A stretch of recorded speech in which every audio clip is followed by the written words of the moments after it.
following is a production of Channels 2 and 7 in association with Molestar Communications. The hit song, Feeling Stronger Every Day, certainly applies to the Flames, who are poised to overtake the Kings for first place. Theron Fleury is looking stronger than ever. His fourth hat-trick of the season helped the Flames beat the Blues last night.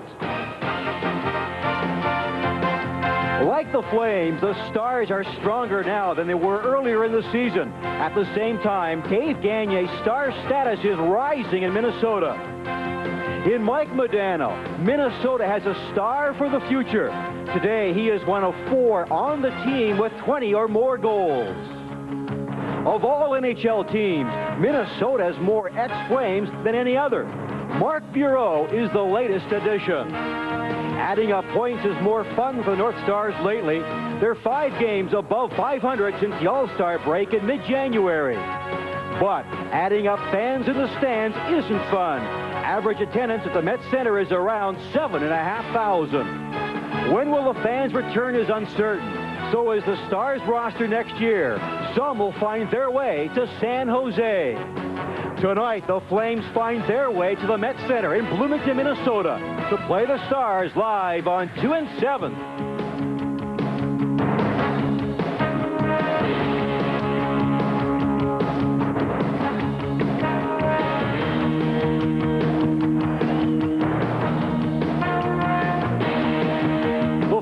On 2 and 7 is brought to you by Molson Canadian, what beer's all about.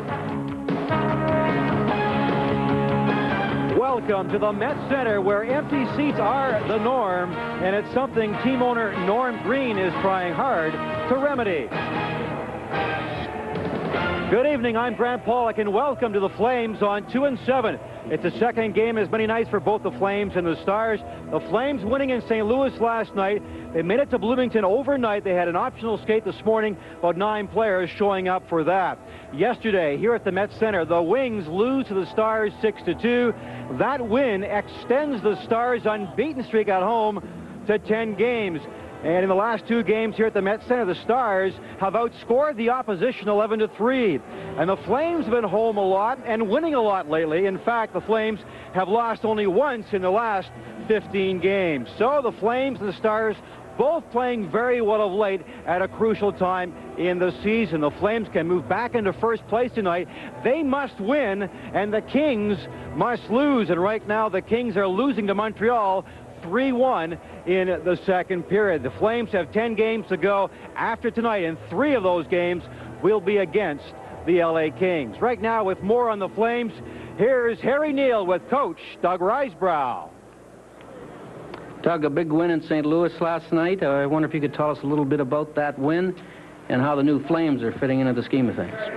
Well, it was a pretty emotional win for us. You know, we were charged up to play the game, and when you play a good team like St. Louis, you don't always carry the game. But I thought that we grabbed the moment back pretty quick when they got it. A couple times they came back with some good, solid shifts, and we seemed to rebound very well with good, solid shifts following. So we kept as much of the game as we could, and I think it turned out well.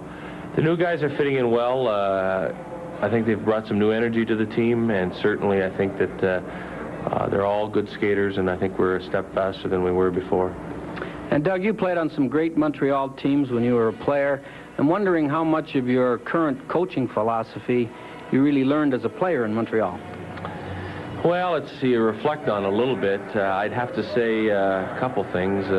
First of all, I don't think you can replace hard work, and you got to demand that of yourself and certainly the players. And from a little bit of a technical standpoint, we've had a pretty flexible lineup with dealing with lines. Scotty was a great juggler of lines, and we've kind of done the same thing. And I think that some of that is starting to come true. Some of that juggling has made the players comfortable, and we're pretty flexible right now. And before we get to the teams on the ice, we're going to hear from another former Montreal player, Stars coach Bob Gainey, standing by with Ed Whalen. Bob, like Doug Risebrough, you came out of the Montreal organization. What sort of an impact has that had on coaching success for you? Well, I'm not so sure. I haven't had a lot of coaching success to this point. We're about 10 games under 500. I think the Montreal organization, in the 15 years that I was there, I had a chance to play with many great players, many players who taught me a lot of things about how to play and how to act and character and desire to win and team play and team spirit. And I had to play with coaches, good coaches like Scott Bowman and Pat Burns and Jean Perron, and managers like Sam Pollock and Irving Grunman. So there were always good people around, and I think that's the key to any organization, is to have a quality staff. And when there's strength at the top, like there was in Montreal, it drained down through the rest of the group. Thank you very much, Coach Bob Gainey. You are going to watch very shortly the opening face-off between the North Stars and the Flames, live on 2 and 7. Welcome back to Bloomington, Minnesota, where the Calgary Flames are making their second visit to the Met Center this season.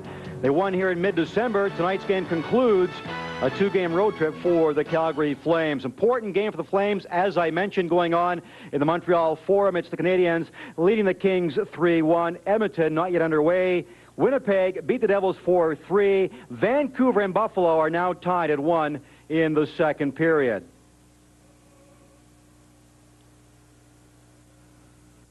The Minnesota North Stars are in 4th place in the North Division, and they've been there since the 3rd game of the season.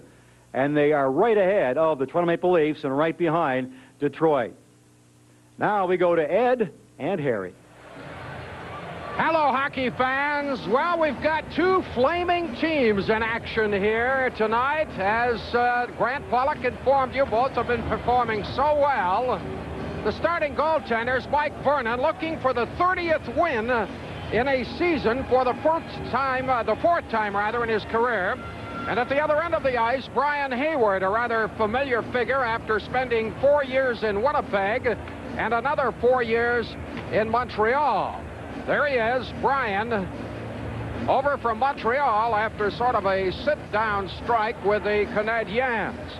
The referee tonight is Richard Trottier, the linesman Mark Pear, and Gord Brassiker, and we're just about to get underway. Mark Bureau, former farmhand for the Flames in Salt Lake City, is at center ice. He'll be working with Gavin and McRae primarily.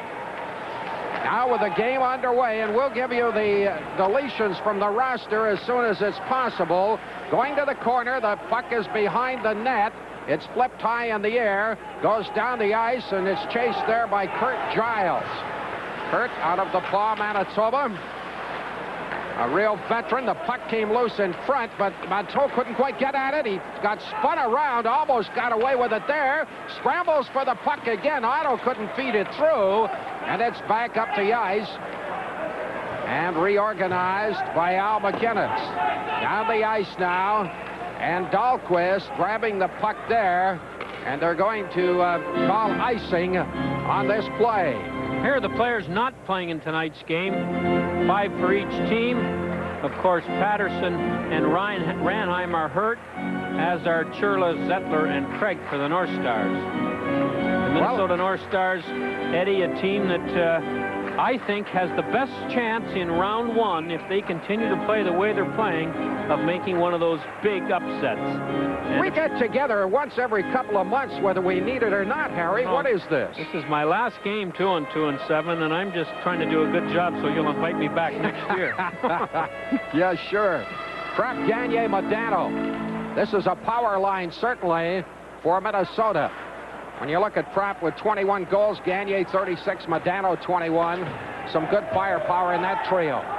Now working his way up the left side, it was Gilmore, but he couldn't catch up to the puck, and McInnes has to retreat into the neutral zone. Sunday night in Bloomington, Minnesota. Not a bad crowd on hand in an arena that's used to empty seats. Now over the line, here's the shot from the tough angle by Mateau, and Minnesota covering up on the rebound. It's back up into the neutral zone. Stolen there by Fleury.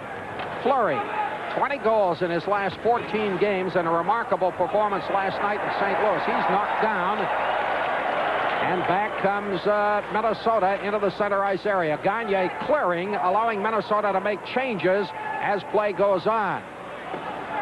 And it's ditto for Gilmore, who cleared it up the ice. Well, when you get 3 goals in one game and you've had to kind of month 4-2 that Fleury has, you're going to be the object of a little physical play, as was Tenorti teeing off on Fleury. Neil Broughton put it behind the net. They squeeze for it on the boards. It's taken away. Cleared by McInnes up the boards. Roberts tries to go rink wide. Missed the target, rather. Bellows lost the puck. Here's Neuendijk. Tough angle. Hayward covers up and hangs on to the puck. This is your Molson Hockey Telecast. The shirt tails and has pulled it up to play the way they have. Takes a real good thump there from Mark Tenorti. And you can be sure Fleury's name was circled on the blackboard in the Minnesota North Star dressing room before this one. We talked about a remarkable performance last night. I've talked to a lot of players and ex-players, and nobody can remember anybody, one individual, scoring 3 shorthanded goals in a game as he did in St. Louis. You ever heard of that? No, I haven't.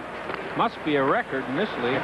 Here's Roberts, tried to put it out in front. The National Hockey League, I don't think, keeps a record of that particular statistic, but that's got to be something I've never heard of. Broughton a shot, and it was a tough shot, partially screened, but Vernon booted it out. Vernon starting for the 2nd straight night on this road, John.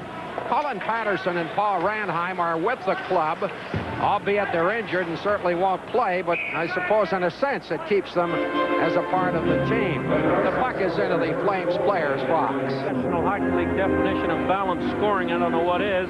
They are now #1 in the National League, are the Flames, in goals for. And Bob Gainey knows that. And I think in the back of his mind, he wouldn't mind going out and doing a little defensive work himself tonight. He was pretty good at it.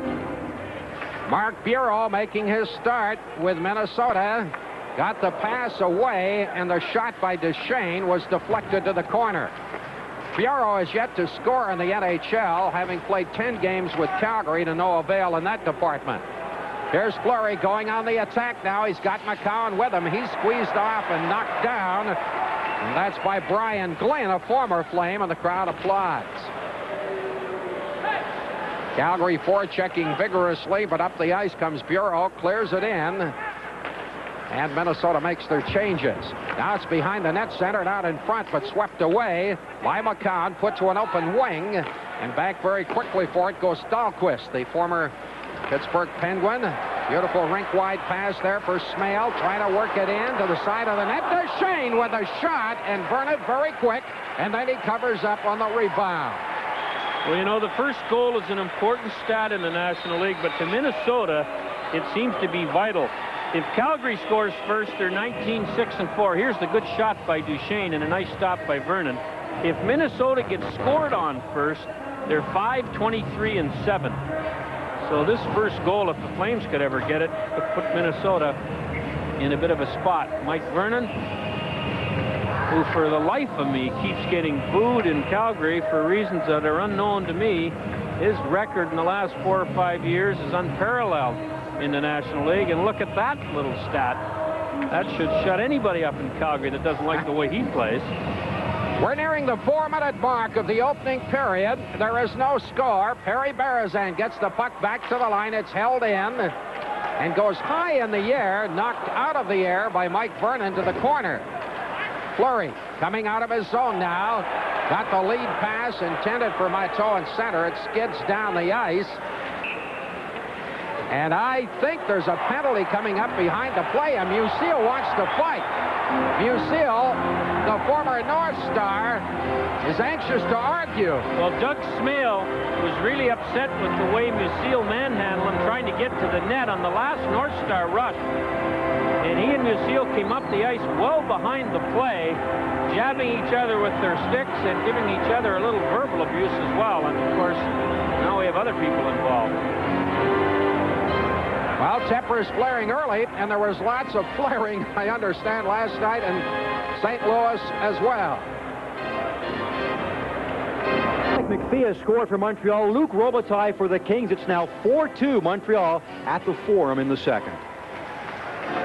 And Grant Pollock's going to keep a weather eye on proceedings there in Montreal because, of course, that's of major importance to the Flames. Here's the penalties. To the Flames, number 3, Musil, a double minor for roughing. Well, the Minnesota North Stars are going to get a power play here. Just under 5 minutes gone in the first period. They're number 11 in the National Hockey League on the power play. And the Calgary Flame penalty killing group is 8th best. This has been one of the most improved areas of the North Stars in the last little while. In the last 15 games, their power play has been producing at the 29.2% mark, which would put them in first place if they had that percentage for the whole season. Another improvement has been the Flames penalty killing. For most of the season, they were hanging around 12, 13, 14. They've certainly moved up of late. And the Stars got 2 power play goals yesterday in 8 attempts in the matinee 6-2 shellacking of the Detroit Red Wings. Calgary playing shorthanded, and I'm sure Bob Gainey is aware of the fact that the Flames shorthanded were a threat last night. So they started off, those penalties coming up at the 4:15 mark of period number 1. First power play of the game. Along the boards, the puck is rattled in by Tenorti, goes behind the net. This is Bellows. Bellows working his way behind the net, trying to get possession. Bellows gets it back to the line. The return pass to Bellows now along the boards. He's looking. Bellows tried the give and go, goes to the corner, comes back to Broughton at the line. Handles the puck there, got it back, went across the goal mouth, held in at the line by Tenorti, played it off the boards. Into the corner, Gagne to Prop. Bellows put it to the open wing, and it's held in at the blue line again. Comes into the slot area. Gilmore has trouble handling it, and there's going to be a penalty as Gilmore was hauled down. So Gagne is gone. You're watching the Flames on 2-7. With 1:14 left in the North Star power play, Gagne gets a penalty for tripping Doug Gilmore. So they'll play 4 skaters aside here for a little bit more than a minute, and then the North Stars will have about a 40-second power play. Puck goes down into the Calgary zone. Vernon left it there.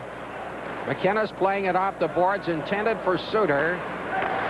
McKenna, Suter, and now Fleury all have better than 200 shots on net in the Calgary lineup. Bellows the only one for Minnesota, but they've got some scorers. Back to the line. Chambers shot. Vernon could see it all the way side of the net. And Vernon winds up with the puck, and what a great scoring chance there for number 9, Mike Modano. Well, Mike Modano's going to be a premier player in this league before very long. Remember, he was second to Makarov last year in the Calder Trophy voting. And here he comes off the side of the rink and grabs a puck that's not cleared too nicely by Vernon. And a good play by McInnes to knock him down, as Modano can really handle the puck. Goals against, a vital stat at this time of the year. Calgary coming down in that department, but Chicago's got it locked up. Go back, of course, and lock the other end of that up. That's why they're going to finish 21st. Both clubs playing with 4 skaters at this point. 44 seconds left on the penalty to Musil. 1:30 to Gagne. Puck goes to the corner. McCowan chases it there. Plays it off the boards. Got the return pass. He's being watched closely. They're trying to organize something now as Gilmore tromps out from behind the net. Left the trailer for Fleury.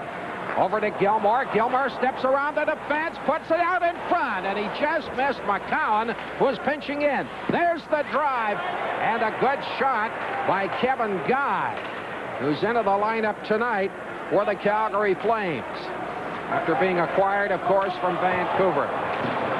Mix up along the boards.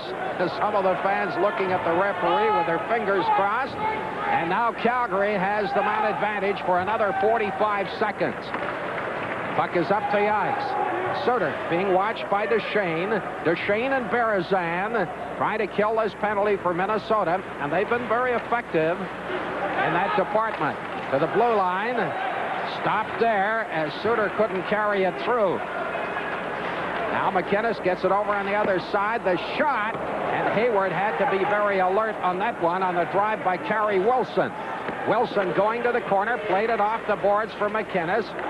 He tried to shovel it through into the slot area, but it was intercepted, and Tenorti clears up the ice. Shouldn't surprise anyone, Ed, that the North Stars penalty killing's pretty good when Doug Jarvis and Bob Gainey are their coaches, two of the best to ever handle that assignment. Offside at the blue line. Well, there's Mike Modano scratching his cheek there. Last 12 games, 14 points. A great shot, big long reach.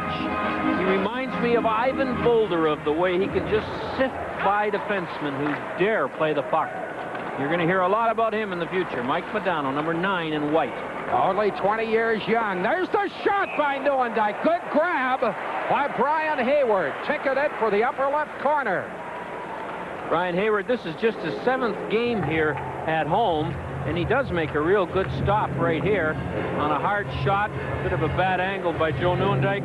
In Hayward's last 13 games, he's only won 3 of them. And John Casey's the workhorse among the North Star goaltending situation. Joe Neuendijk at 39 goals, looking for his 40th. Theron Fleury has hit the 44 mark, as you probably are aware. Both clubs are back to full strength. Long shot.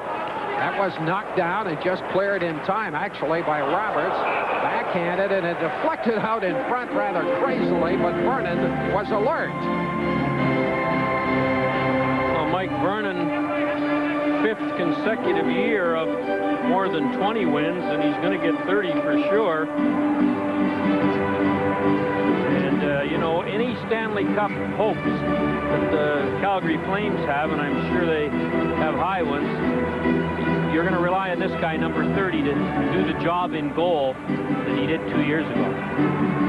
7.5 minutes gone in the opening period. There is no score.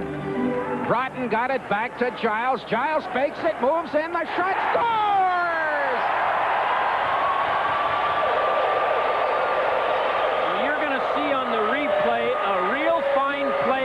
Bellows, who I don't even think will get an assist, but Stefan Matteau was coming out to cover Giles.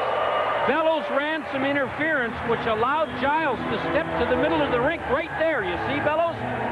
And then Giles, with a little bit of a screen provided by Neil Broughton, beats Mike Vernon. Let's watch it again. Broughton right back. Now there goes Matteau, but he can't get by Bellows. And this allows Giles to walk into the middle and then in a step and then wire one for Giles' 4th goal of the season. Yeah, Giles gets credit for the goal. And Minnesota has a 1-0 lead. Neil Broughton gaining an assist on the play because, of course, he got the puck directly off the face-off to Giles, allowing the shot to get away. Calgary down by 1. Knowing it wasn't going to be easy tonight in Minnesota because, as Grant Pollock told you, this club is unbeaten in their last 10, and they've been playing well. That's the last 10 at home, I should say. And they've been playing well ever since the All-Star break. Now coming to the line is McClellan. Tried to work his way through. He's muscled off the puck. It goes into the corner. Chased there by Dahlquist. To the opposite side. Held in by Suter. The shot. Deflected wide. Comes into the slot area. Berezan is there. Here's a 4-on-2. Berezan going in now with Smale. Drops the puck for Berezan along the boards. And really, Minnesota got a little disorganized on that attack, Harry. I'm not sure that this line, which is a checking line, should be trying too many drop passes. Right.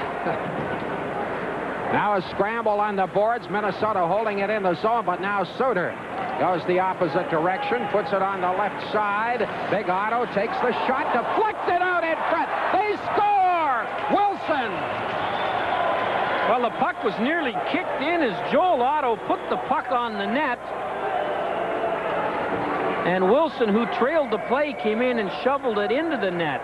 Ron Stern was the guy who, I believe, the puck went off his skate. And Hayward made the save right there. But then Wilson beats 3 North Stars to the puck and puts it in on rather a bit of a delayed goal.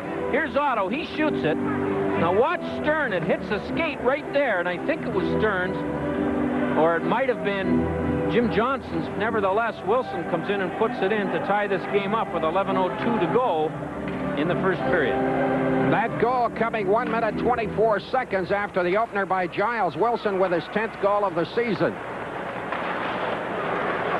Otto gaining an assist on the play, of course. We'll wait for the rest of the official scoring. Here's Wilson getting it up ahead to Fleury. Fleury takes the long shot. Hayward handles that. He plays it to the corner. Gilmore is there, trapped by Wilson along the boards. Now Minnesota going to the attack, working up into the center ice area, over the line, trying to feed it through. Unsuccessfully was Modano. Comes back to Giles. Modano regaining possession, set it up nicely for the veteran Prop. Goes over on the other side into the goal mouth area, and it just get it across. We're all tied up by 1, and just about at the halfway point of the opening period. A good pace. Both clubs with 7 shots on goal thus far, so the goaltenders have had their action. Now Gilmore in his own zone gets it up ahead to Fleury, to McClelland. McClelland at the blue line works it through, trying to jam his way along the boards. Couldn't make it. Back up into center now very quickly. That's Ulf Dahlen. Boy, was he a fire yesterday. 3 goals, 2 assists against Detroit. Crowd campaigns for a penalty. Referee Trache looks the other way. McCown around the net. Puck is intercepted out in front. Oh, that shot. What a chance there for Neil Broughton, and it was blocked in front of Vernon. Played out into the neutral zone. Broughton, the all-time scoring leader here with Minnesota, 722 points. But meanwhile, Tenorti's going to get a high sticking penalty as he combed Rick Natras after they collided. Natras. And Harry, as we know, the Kings can score a lot of goals. They've scored 2 quick ones. They have now tied it up at the Forum 4-4. Dave Taylor has tied it up. Kings and Canadiens 4-4 in the second. Well, the penalties have been meted out, although they haven't been put up on the scoreboard yet. Rick Natras is mystified why he gets a penalty. Well, let's have a look at it here. There's Tenorti and Natras colliding right at the blue line. Rick Natras, 2 minutes for high sticking. Time and penalty 10:40. And Tenorti did not get one. That was my mistake. Natras thought he got one too. He's shaking his head. that comes at 10:47. He's telling the policeman there he can't believe getting arrested like that on the ice with hardly any evidence. There you go. There wasn't even a trial, was there? No, there's no vote. When the referee blows his whistle and puts his arm up, you're guilty. So again, Minnesota with a man advantage.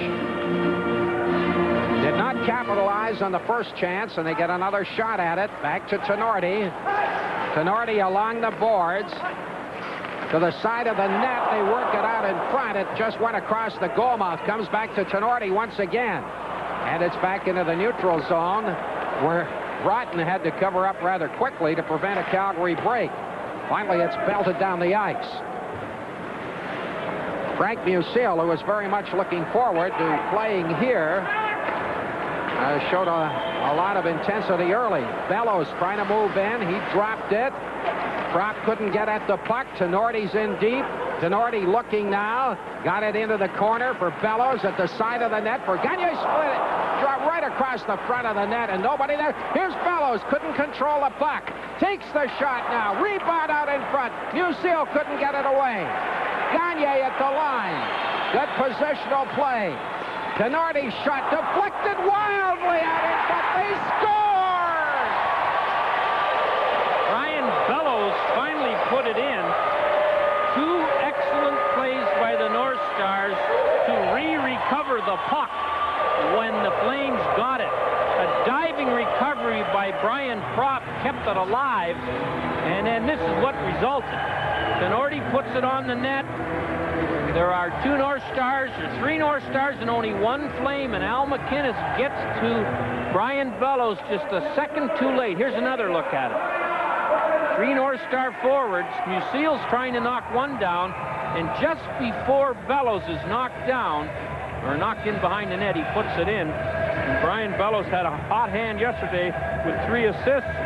and scores his 29th goal of the season on the power play. 306 goals in his 9-year career in the National Hockey League. And Minnesota opens up a 2-1 edge. He's the first North Star, Ed, in the history of the team to go 60 points or more 7 consecutive seasons, and that was his 65th point. Berzan gets all tied up by Reichel. Now the puck is taken away by McClelland. McClelland going to the boards, fighting hard, but Berzan breaks up into center. Berzan going in with Smale. He is stopped. Puck is put to the front of the net, knocked away. McClelland is there, comes back to the line. Chambers makes the shot, takes the shot. It didn't get through. Calgary coming back now. Reichel. Reichel steaming up the left side, looking for a little support, gets it back to the line. The shot by Guy, and Hayward knocks it down. Minnesota's got kind of a no-name defense, you know. There's not a lot of guys that have made much of a mark for themselves in the National League. But their defense core is the most improved in the National Hockey League. And Mark Tenorti, in my opinion, number 24, is the most improved player in this league. But this defense made up of Giles and Glenn and Dahlquist and Johnson, Tenorti, Chambers, Wilkinson when they play them. They're strong. They're a strong physical defense. They don't try and do very much, and the coaching staff has got them jumping into all kinds of rushes as the fourth man. And here's the shot from the point.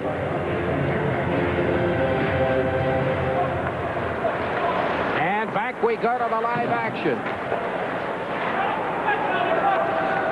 Behind the net, puck is taken by Giles. Back to the line. The shot by Natras. It bounced out in front. Now a potential 3-on-2. Bellows coming over the line. Couldn't feed it through. It just missed the target. Goes to the corner. Mix up along the boards. Comes loose. Covered there by Natras. He gives the puck away. Flipped out beside the net. The wraparound, and Vernon was at the corner. There really wasn't much of a shot on the play. Minnesota leading it. There's what's happened since the All-Star break. Both these teams have lost but 5 games. McKenna starting behind his net. I know all the people in Deer River, Alberta, will be glad to hear those remarks about Tenorti. And, of course, he's a former Calgary Wrangler Jr. And you're right, I understand. He's come along. Long lead pass on the right side. Fleury has to put on the brakes, turns at the blue line, still has control, gets it on the other side. McKinnis couldn't control it. Gagne trying to get away. He's cut off immediately. Now over the line. Here's Wilson's shot deflected. That was off Dahlquist. Dahlquist is jammed by Gilmore behind the net. Wilson going to the corner, knocks Dahlquist down. Back up very quickly into center. The puck is cleared into the Calgary zone. McKenna starting back. We've got 6 minutes remaining in the opening period. Minnesota leading by a 2-1 score. Just like the Calgary Flames, Minnesota's been very tough at home. Now it's called at the blue line, offside. This is the 15th time the Minnesota North Stars have played back-to-back games this season. They are 4-8-3 on the second night of back-to-back games, which this is. And this is the second game of a stretch where the North Stars play 6 games in 9 nights. And it's during these 6 games that they play the Toronto Maple Leafs twice, and they hope next weekend to bury the Leafs. And they've got their eyes on the Red Wings. I don't know whether they can catch them. They're 9 points behind. The way they're playing and the way Detroit's struggling, they may just catch them. I think you're absolutely right with the way Minnesota's playing. Look out in the playoffs. They have potential for upset. Well, you know, Chicago and St. Louis that have battled all year for first in the division and first overall are looking forward to playing each other. But both of them have a date with the team before they play each other. And if one of them dare looks too far ahead, they could find themselves playing golf by the middle of April. Along the boards now, and the puck is covered up there. So there's another face-off. Well, the attendance here, again, doesn't look very good. what you have to realize is that Thursday, Friday, and Saturday of this week, the state high school hockey championship took place with doubleheaders in the afternoon and the evening, with every game televised. And then today and tomorrow, the WCHA college playoff is on. This afternoon, a game, tonight a game, and then 2 more tomorrow with St. Paul. Only 3 times this year have the North Stars drawn over 10,000 fans in this rink that seats 15,093. I wonder if some of the viewers believed what you were saying about high school hockey. It's live on television, and their 3-day attendance was over 100,000 people. Unbelievable. Well, it's the biggest 3 days in hockey in the Twin Cities, and has been for quite a while, and it kind of makes me wonder why the North Stars are playing 3 games at home during this period. Bad scheduling. Let's get started. Lethbridge Battery for the best new battery prices in town, guaranteed. And coming up in the first intermission, I'll talk to a former Flame, now in his 3rd year with Minnesota, Perry Berezan, and highlights from the Tigers and the Flames from a month ago. Ed, that was a heck of a hockey game. I look forward to that, Tigers, and I will bet on who won that game. You think the Townsend Tigers might have? Oh, I shouldn't kill the ending on that, should I? Watch, it's a great feature. Calgary is down by a goal. They're in their own zone. Sutter along the boards. Matteau got it back to his defenseman, Guy. Guy now turning, works his way up into center. It's notable that defenseman Jim Kite has been benched for the last couple of games by the Flames. They're taking a look at other guys, as it were. Well, Kevin, Guy, you know, Calgary made 2 trades to get players back that they traded away. And, you know, the one gamble on any trade is you really don't know what you're getting. You know exactly what you're giving. But in those 2 deals Calgary made, the one for Wilson and the one for Kevin Guy, they knew what they were giving, and they knew exactly what they were getting. And I think that reduces the chance of making a mistake on a trade.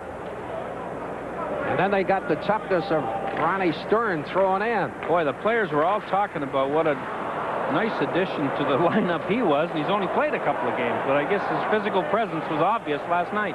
Here's Giles, dumps the puck along the boards. It's taken there by Alf Dahlen. Dahlen works it ahead to Broughton. Broughton content to pump it in. Going to the corner is Makarov. He overskated the puck. Broughton got it away. Now stepping out of the corner into the slot area. The shot just went across the front of the net rather harmlessly, and Calgary's back into center. Here's Makarov. Makarov stops, works his way in, over to McCown, takes the shot. Roberts on the rebound, and then the net is really knocked flying.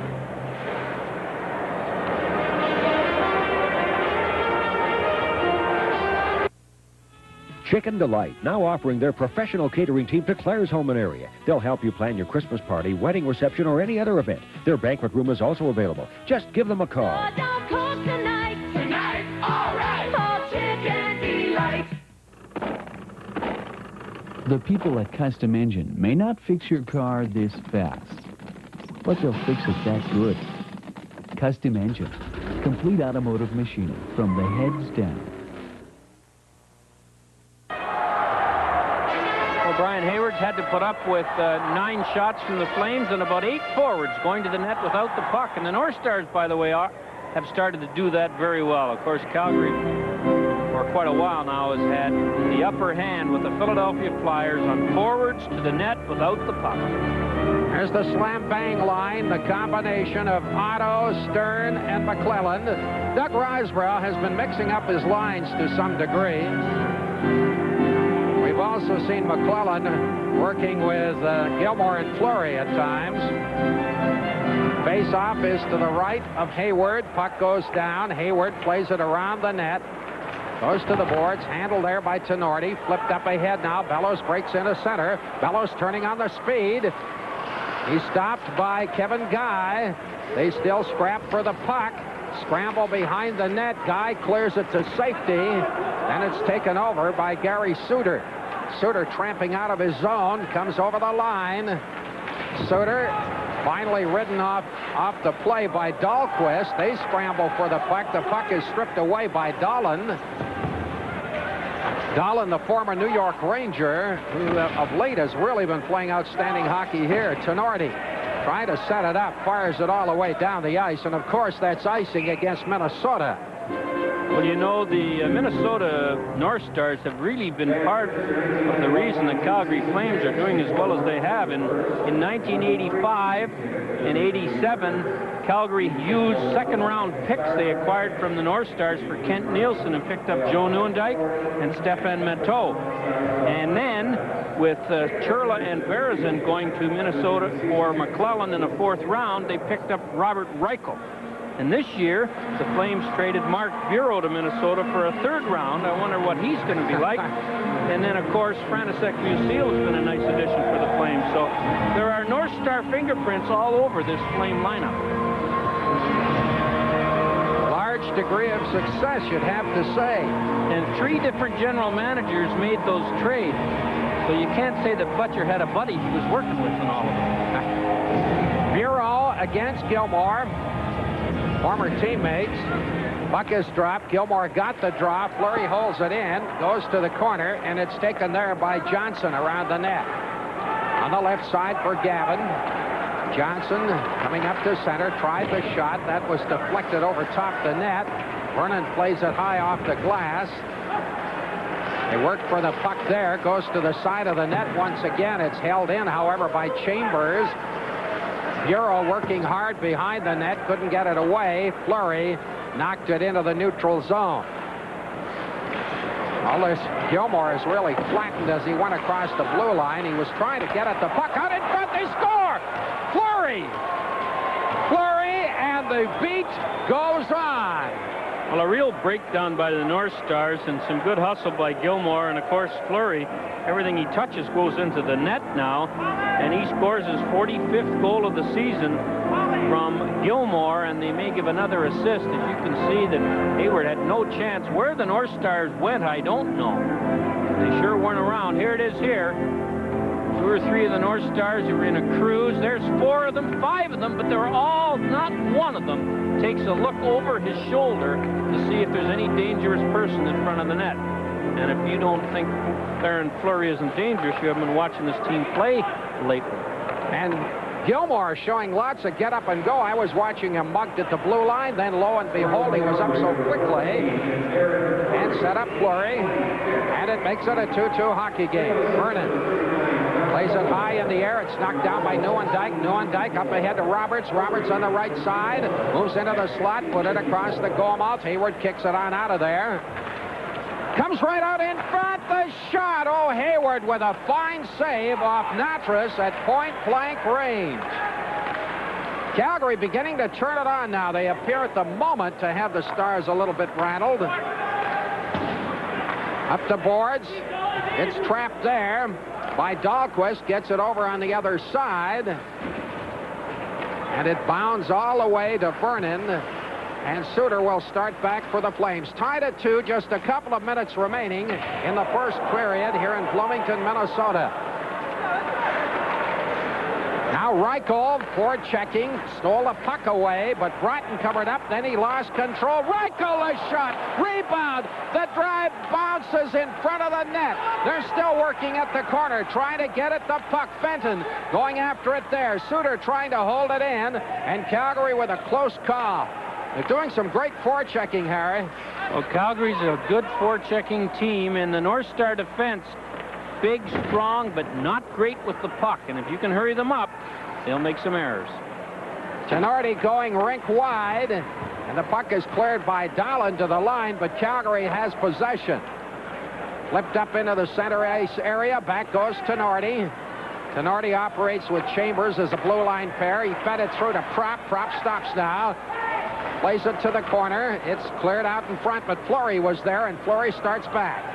Fleury tied up this game moments ago. Comes to the blue line, trying to work his way through. Bodies go flying. Fleury still after the puck. Now it's Carey Wilson going in after it. Wilson along the boards. It's broken up, and Gagne returns now for Minnesota. We're into the final minute of play in the opening period. from a bad angle. The puck came out in front, and it just missed. Mike Modano would have been in all by his lonesome. Fleury coming back, flips it through. Gilmore goes to the corner. Wilson is there. Gilmore chasing the puck to the other side. Taken away by Johnson, the former Pittsburgh Penguin, and it's back up into the neutral zone for Musil. 25 seconds left in the period as Musil starts it off, gets it on the right side. Cleared around behind the net. Minnesota beginning to settle down now after being rather mesmerized by the Fleury goal. But there's Fleury with the puck once again. Got it to the line. McClellan shot. Hayward the save. Puck is in the slot area, and back comes Minnesota. Up into the center ice area. Cutting on the right side. Smale, and the period is over. Well, a bit of a strange period. Both teams took 3 or 4 minute periods where they dominated the other team. And to score 2-2 is probably a fair indication of the play, but at times it looked like the North Stars were far better. And then, of course, the Flames, especially in the last 3 or 4 minutes, looked like the dominant team. And Harry told you the score after 20 minutes of play. It's Minnesota 2, Calgary 2.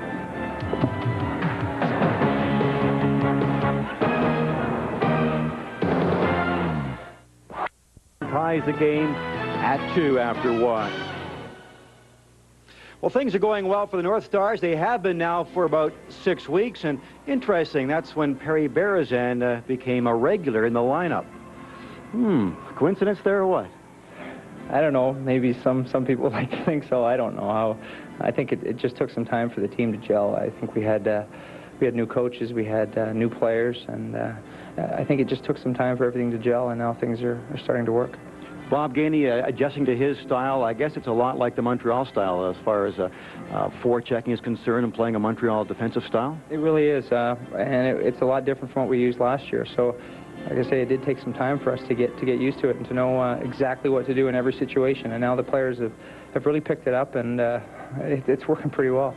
I had heard that perhaps Bob Gainey was a little too soft, that the North Stars perhaps missed the Pierre Paget's emotion. I mentioned that to Doug Risebrough. He just nodded his head and says, no way. Well, Bob's pretty intense, too. I think Pierre and Bob are different in different areas because Bob is a little, he keeps it inside, but you know when he's mad. Pierre doesn't keep anything inside. He just lets it all hang out, and you don't have to doubt when Bob's mad because all you have to do is look at him, and that speaks for itself. Perry, it's my first time here in Bloomington in about 4 years. They had larger crowds then. You played in the Saddledome, 20,000 or so. You played hockey in Edmonton and North Dakota. A lot of fans. What's it like as a player when you have 5,000 to 10,000 watching? It's tough. You know, this year has been really bad. Last year, I think we had a few more because they gave away a lot of tickets. But this year's been it's been tough. I think at the beginning of the year, the guys didn't know how to react to it. You don't have that extra push when you need it from the fans, but these fans, even 6,000 of them, they make a lot of noise, and I guess that's the key. It's still disappointing to look and see the empty seats, but us as players, all we can do about that is try and win hockey games. Former Flame owner Norm Green is the owner for the Stars, and I hear that the media's been against him for some of the things he's been doing, but you and the players, I guess, appreciate some of the things he's trying to get people in here. I think some of the media have been negative towards what he's doing, but I think there's a lot more who really do appreciate and see that Norm is giving as great of an effort as possible to try and turn things around. He's tried a lot of things, and he's still trying some things, and I think he's got a longer-term plan, and he's just going to wait to see how things work. And again, all we can do as players is win games, because if we win games, the city here will back us. Nice seeing Perry Berezan once again. Good to see you, Grant. All right, Perry Berezan of the North Stars. They are tied with the Flames 2-2 after 2. Coming up next, the biggest game of the Flames season, the Tigers and the Flames. Highlights and the story. Kerry Wilson has scored his second goal as a Flame. He has 4 points in 3 games for the Flames since the trade last Tuesday, 2-2 after 1. There's one team that always gives the Calgary Flames fits, and they played them about a month ago. The Tigers from Gordon Townsend School at the Alberta Children's Hospital. Despite the long losing streak, the Flames were loose in their dressing room before the game. Over the years, the Flames' top scorer against the Tigers, Gary Roberts. 5 years. This is my 5th year.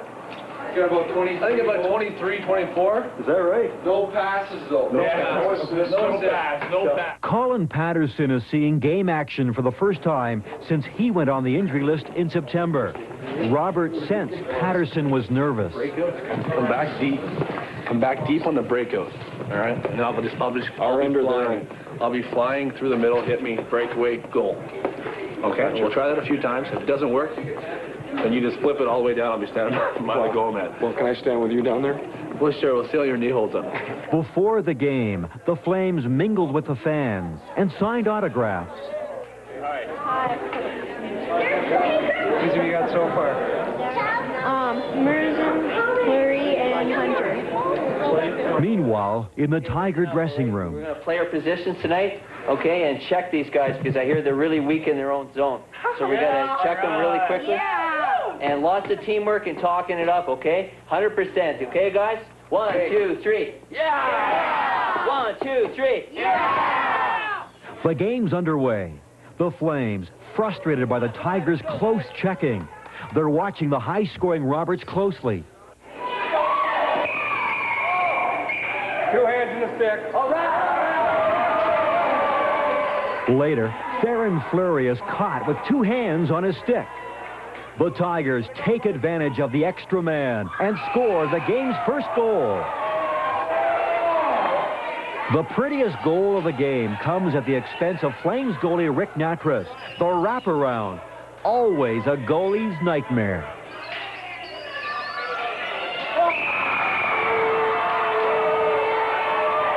The faces on the Townsend Tigers tell the story. They're confident they'll beat the Flames for the 12th straight year. The game wasn't without dissension, and there was the stick measurement on Flames' new goalie, Tim Hunter.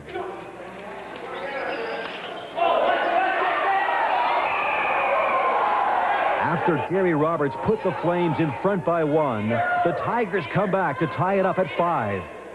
45 seconds. With less than a minute to go in regulation play, the Tigers call a timeout. Okay, Brent? Okay, Brent. As soon as you get the draw, shoot on net, okay? And everyone go for the net, okay? We got to get it in. Go for the net. All right? Okay? And make sure you tie up one of the Flames. All right? Okay, let's go. And just as their coach told them to do, the Tigers storm the Flames' net. But the horn sounds. This game is going to overtime. In the extra time period, it's all Tigers, and they get the game-winning goal.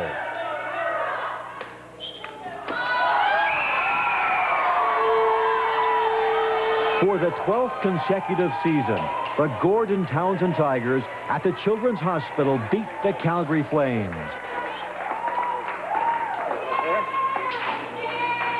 Take a victory lap, buddy. Take a victory lap. Let's go. Right around. Right around. The Tigers take a well-deserved victory lap. All those long hours of practicing finally pays off. And congratulations to the Tigers. All the Flames can do now is regroup and try and beat them again next season. We're going to regroup and check out a busy Sunday in the NHL. The out-of-town scoreboard is coming up next. Be a future star. Takes a lot of keeping up from you, but you can't beat the feeling when you do. Can't beat it. Coca-Cola Classic. Can't beat the Our triple-header week continues on channels 2 and 7. 2 more games coming up at the Saddledome. The Jets are there on Tuesday.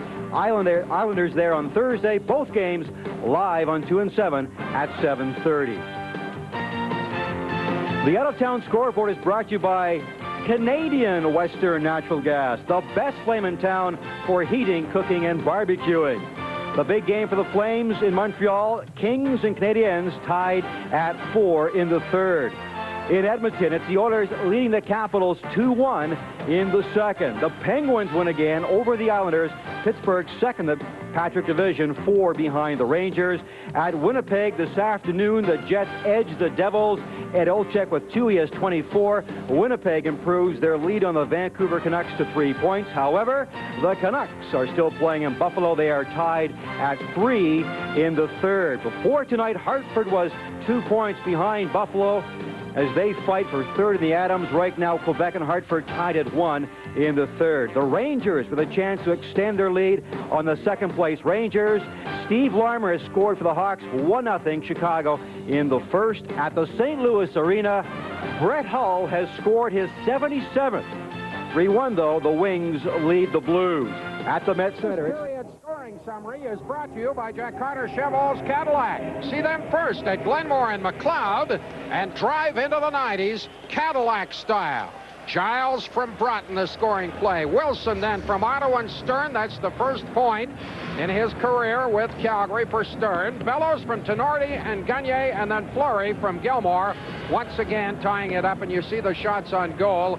The slight edge to the Calgary Flames, and we wind up one period all square at 2.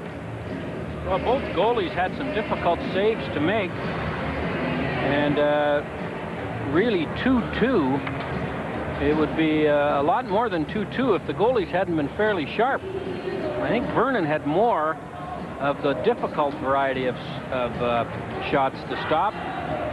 North Stars have a quick team, quick forwards, especially on their 2 offensive lines, and they jump their defensemen into a lot of rushes, and with their quickness they can cause some turnovers with their forechecking. The Stars with a checking line of Bureau, Gavin, and Duchesne against the Gilmore line, which has Fleury on the right side. And the puck is on down the ice. They keep flip-flopping the left winger on that line, it seems. Back to the line. The long shot. What a grab by Mike Vernon. Oh, he plucked that one out of the air. Did make a nice stop there on a quick shot. As the shot goes from the point, and some traffic in front, and Vernon caught it. No rebound. As you can see, 2 Stars heading for the net, Mark Bureau and Stuart Gavin. Now the shift a moment ago on the Gilmore line, Stern was playing on the left side. Now Fenton moves in. Well, both Riseborough and Gainey must have paid attention to Scotty Bowman's line juggling when they played for him, because both of them are not above doing it. And Bob Gainey is trying hard to get matchups, and Riseborough's not making it easy on him to get the ones he wants. Out of the corner. McKinnis trying to get it out. It's held in along the boards by Bureau, who put it behind the net. Gavin is after it there. He knocks his check down, but the puck is underneath Gilmore, and thus the stoppage in play. Well, you know, the North Stars are one of 2 teams that are going to alter their uniforms next year. They're going to change from the traditional green uniforms on the road to black ones. They're going to change the logo, that N with a star on the top, and I think they're going to change their name and just call them the Stars. The Quebec Nordique is the other team that are going to make alterations to their uniform and change the design. And of course, we'll have a new uniform in the league next year. And some of these fellows that are playing in white shirts tonight will be playing for the Sharks next year.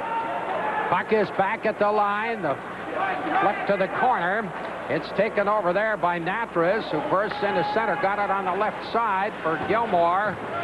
Gilmore jammed out of the play, and it's back into the neutral zone. Fleury. He's being watched by Gavin. Flipped it out into center ice. Puck is taken over there by Fleury once again. Fleury waiting. Puts it on the other side. Intended for Natras. He had to reach for it. Passed it to the corner. Calgary with possession in the zone. It comes back to the line. Matteau getting it to the other side. Gilmore is there. Fleury in the corner looking. Fleury steps around Johnson. Still has the puck. Then he is knocked down along the boards. There's a delayed penalty call coming up here. Fleury's going to get it, Ed, for retaliating. That's once he's retaliated. Then Stefan Matteau walks in and gets tangled up with Stuart Gavin.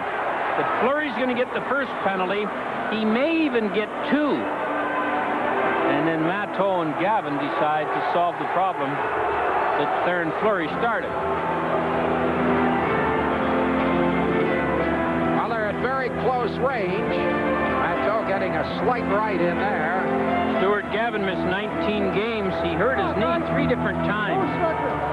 He's a valuable checking forward. His Stars picked up on waivers from the Hartford Whalers 3 years ago. But he's had a difficult season, playing only 30 games up until tonight.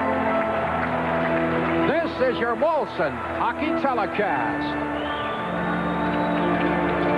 You can see just what upset Mr. Fleury. Getting dragged along the boards there by Mark Bureau did it. And then taking a little interference call there, and he hauled Bureau down. That's the first penalty. And as we haven't seen that they've been sorted out since, you can see Chicago leads the league in average penalty minutes per game. In Montreal, the most discipline, with 6 less per game minutes.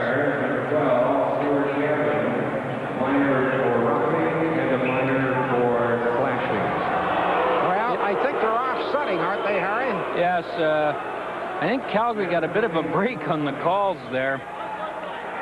Matteau came in to the rescue of his little line mate, and I thought would get an instigator penalty, but I guess he didn't. Bob Gainey doesn't agree with the call either. I was talking to Bob Gainey. I've been here a couple of times in the last 10 days. Bob says, I keep telling my players that good team defense wins games. They don't always believe me, even when I point out that I played on a National League team that never lost a game when we shut the opposition out. He doesn't get mad very often, but he certainly doesn't agree with referee Trotier's decision on this one. Well, all of this altercation coming up at the 1:20 mark of the second period. We're tied at 2. Met Center in Bloomington, Minnesota. Puck is held in the zone, comes out. Roberts can't get out of there. Backhanded behind the net by Dahlquist. Then it's played off the glass and into the crowd. And is he going to call delay? Did it catch it en route? Well, the short glass starts pretty quickly here. And I think that puck went over without touching the glass. And Mike Vernon's going to draw a penalty for delaying the game. Accidental, obviously, but nevertheless, the referee doesn't ask anymore whether you tried to do it. If you did it, you're gone. And the glass in rinks around the league are different heights. And you better take a look before you fire it up on the glass, because you may be in a rink where there's more low glass than high glass. Right, the short glass does start very quickly, so that penalty is now on the board for Vernon. Delay of game, 1:34. Number 30, goalie Michael Vernon, 2 minutes for delay of game. Calgary with Otto and Gilmore, the penalty-killing unit up front. Musial and McInnes back. And it's Musial who clears it all the way down the ice. Hayward will leave it there. Broughton will organize. Broughton, the veteran center, 32 years old, starting his way up to his blue line now. Put it all the way at the blue line on a nice setup for Bellows. Couldn't control the puck. Bellows, side of the net. They jam there. It's knocked away. Musial gets in traffic, knocks it to the line, not across. Otto working his way up into center. Here's McInnes going in with Neuendijk. McInnes couldn't get the shot because Broughton had checked him. Partially blocked it. And that's just as well probably for Brian Hayward. Now the long lead pass to Prock. He drops the puck there. Bellows couldn't get through, and there's another penalty coming up here against Calgary. Trouble for the Flames. You're watching the Flames on 2-7. Don't miss GM's really great spring breaks. We're waiting to give you the best price break we can. Just say the 6 magic words, give me a really great break, and we will. Maybe you say, I want a really terrific break on a fuel-efficient compact pickup. The Chevrolet S10 or GMC Sonoma. Okay. Or maybe it's give me a fabulous break on a full-size Chevrolet or GMC. Canada's best-selling trucks. You got it. Well, it's a sellout in the penalty box, the Calgary side of it anyway. And here's the penalty here. Number 2, McInnes, who just had the good opportunity on a rush, grabs the stick of Dave Gagne and holds onto it for an awful long time. So finally, Gagne gives it to him. So for a minute and 14 seconds, the Calgary Flames will be down 2 men. And the North Stars have a real opportunity here of going ahead in this game. We're tied at 2. 1 minute, 14 seconds, as Harry mentioned. Take a look at here for them trying to get the puck to number 9, Modano, on the point, and let him wire one, and he can really shoot it. Modano and Bratton will play the point, although Bratton has to move into the face-off now because Gagne was chased. Otto. They scramble. Puck comes loose to Prop. Prop along the boards. He's knocked down. Gilmore gets possession, and boy, does he relieve the pressure, putting it up the ice. Well, boy, one of the real secrets to good penalty killing is win the face-offs if you're a man down, and Gilmore did. Here's Gagne now. Gagne looking. Calgary 2 men down. Bratton trying to move it out in front. Wide, they score! Modano! Vernon couldn't handle it. Modano's got one of those stick blades that look a lot like a wedge, a golf club. And you don't know where that puck's going. And they love to get it to him so he can one-time it. And Neil Broughton, one of the best passers in the league, just floats it over. Modano walks into it.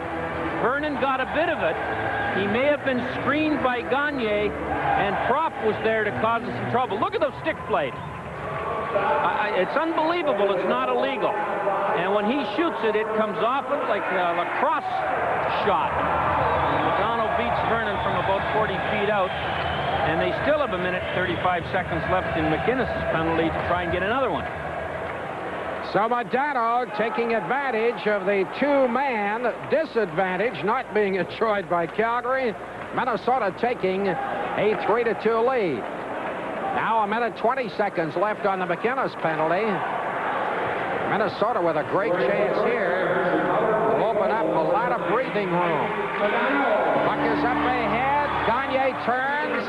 Gagne along the board, still has control of the puck. Got it behind the net. Bellows was after it there. Bellows has it now.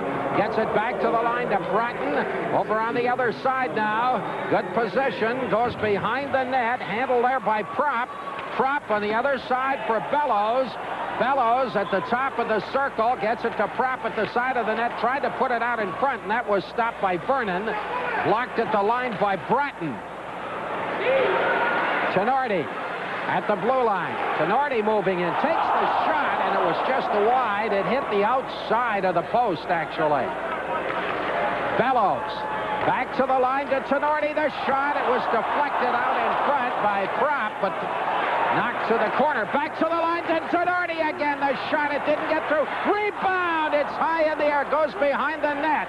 15 seconds left on the penalty. Great pressure. Here's Bellows. Takes the shot. That was blocked by Natras. Bellows with the puck once again. Top of the circle. Gets it back to Bratton. Gagne couldn't deflect it, and he retreats to the corner with 2 seconds left on the penalty. Here's Bellows over on the other side for Tenorti. Back to Bellows. Put it across the goal mouth. Goes behind the net. It's knocked off the moorings. Just a minute. He's got it. The puck was in the net, but I think it's off the moorings. Well, it was a terrific play as they had Vernon moving to his right, and they threw the puck back out on the short side. And Mike Vernon was moving the wrong way. I'm not sure what Trotier's called here.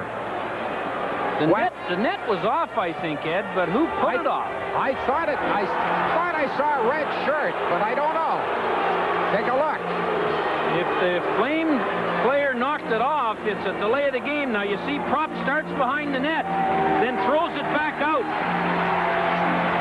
And number 3, Frantisek Musil, did knock the net off and will get a penalty, but he probably saved a goal by doing it. Prop starts behind and throws it back out. The net's off for sure.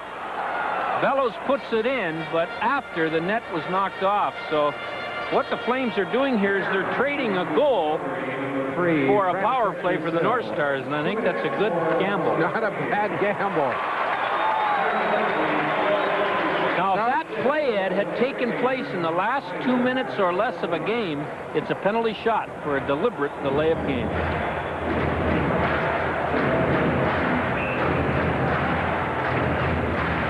In the North Stars power play, they have haven't scored on all of them, but they've had good chances on all of them, and it's a dangerous way to try and win a game by taking too many penalties.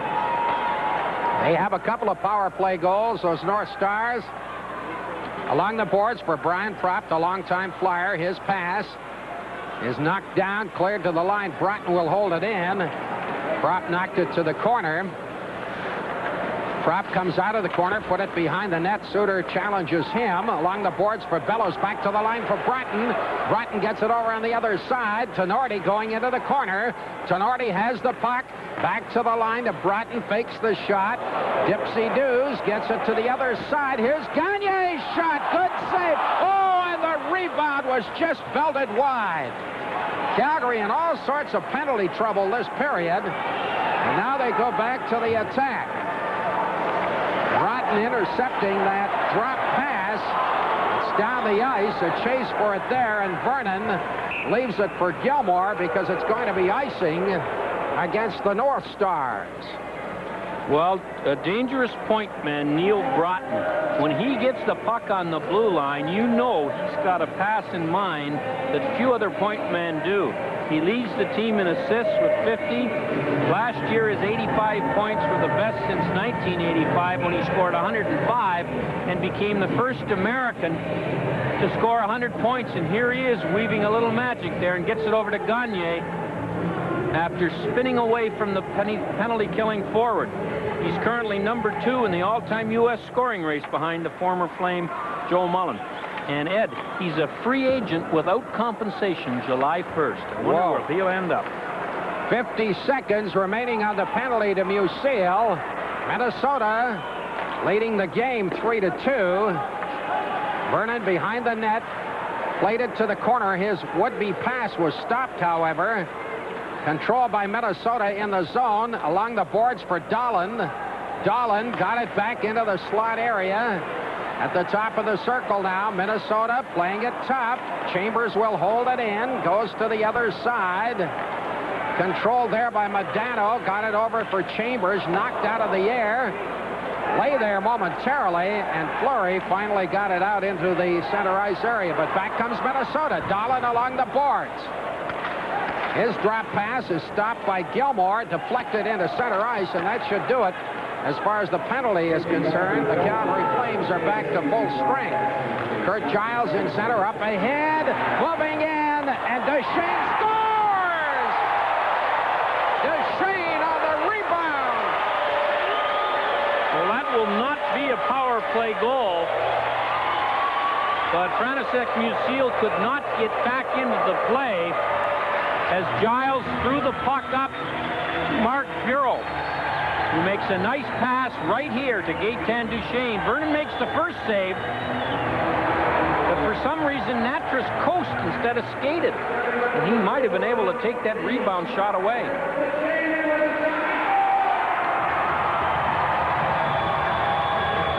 You can see that Vernon was helpless after giving the rebound up, but he made a pretty good save on the initial shot. And Gaetan Duchesne, the shadow they call him because of his defensive prowess, scores his 8th goal of the season in this, his 733rd game. And for Bureau, with the assist on that goal, that's his first point in National Hockey League play. It moves Minnesota up 4-2 as penalty walls have really bedeviled. Here's Modano coming back to the corner. Propp overskated. Gagne got it out in front. That was swept away. Comes back to the line, but Johnson was unable to hold it in. Now retreating is Suter. Calgary down by a pair of goals. Won a power play, and as Harry explained, virtually the other one on a power play. Technically not, but Musil unable to get back into the play.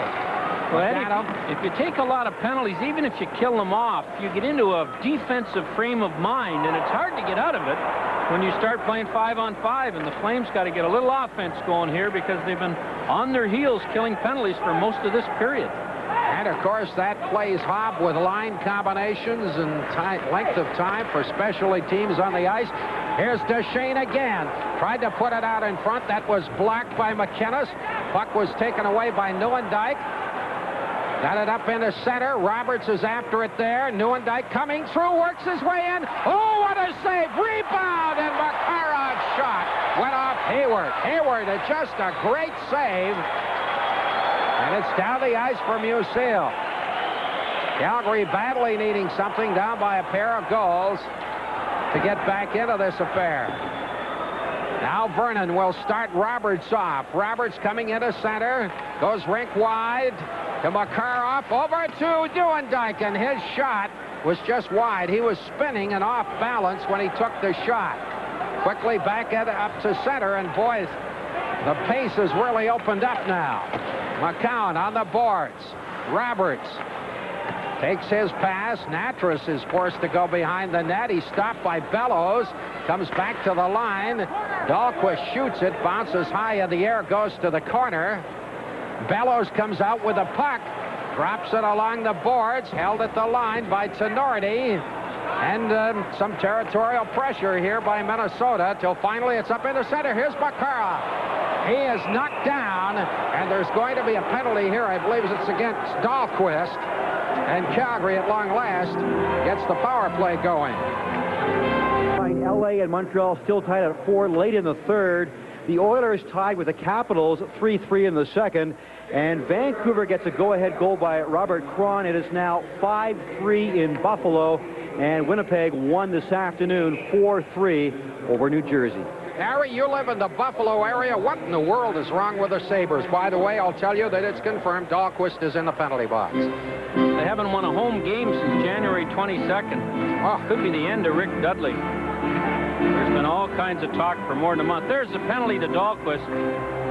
Makarov hasn't done one thing tonight that I've seen except draw that tripping penalty. They got to get him on a neutral.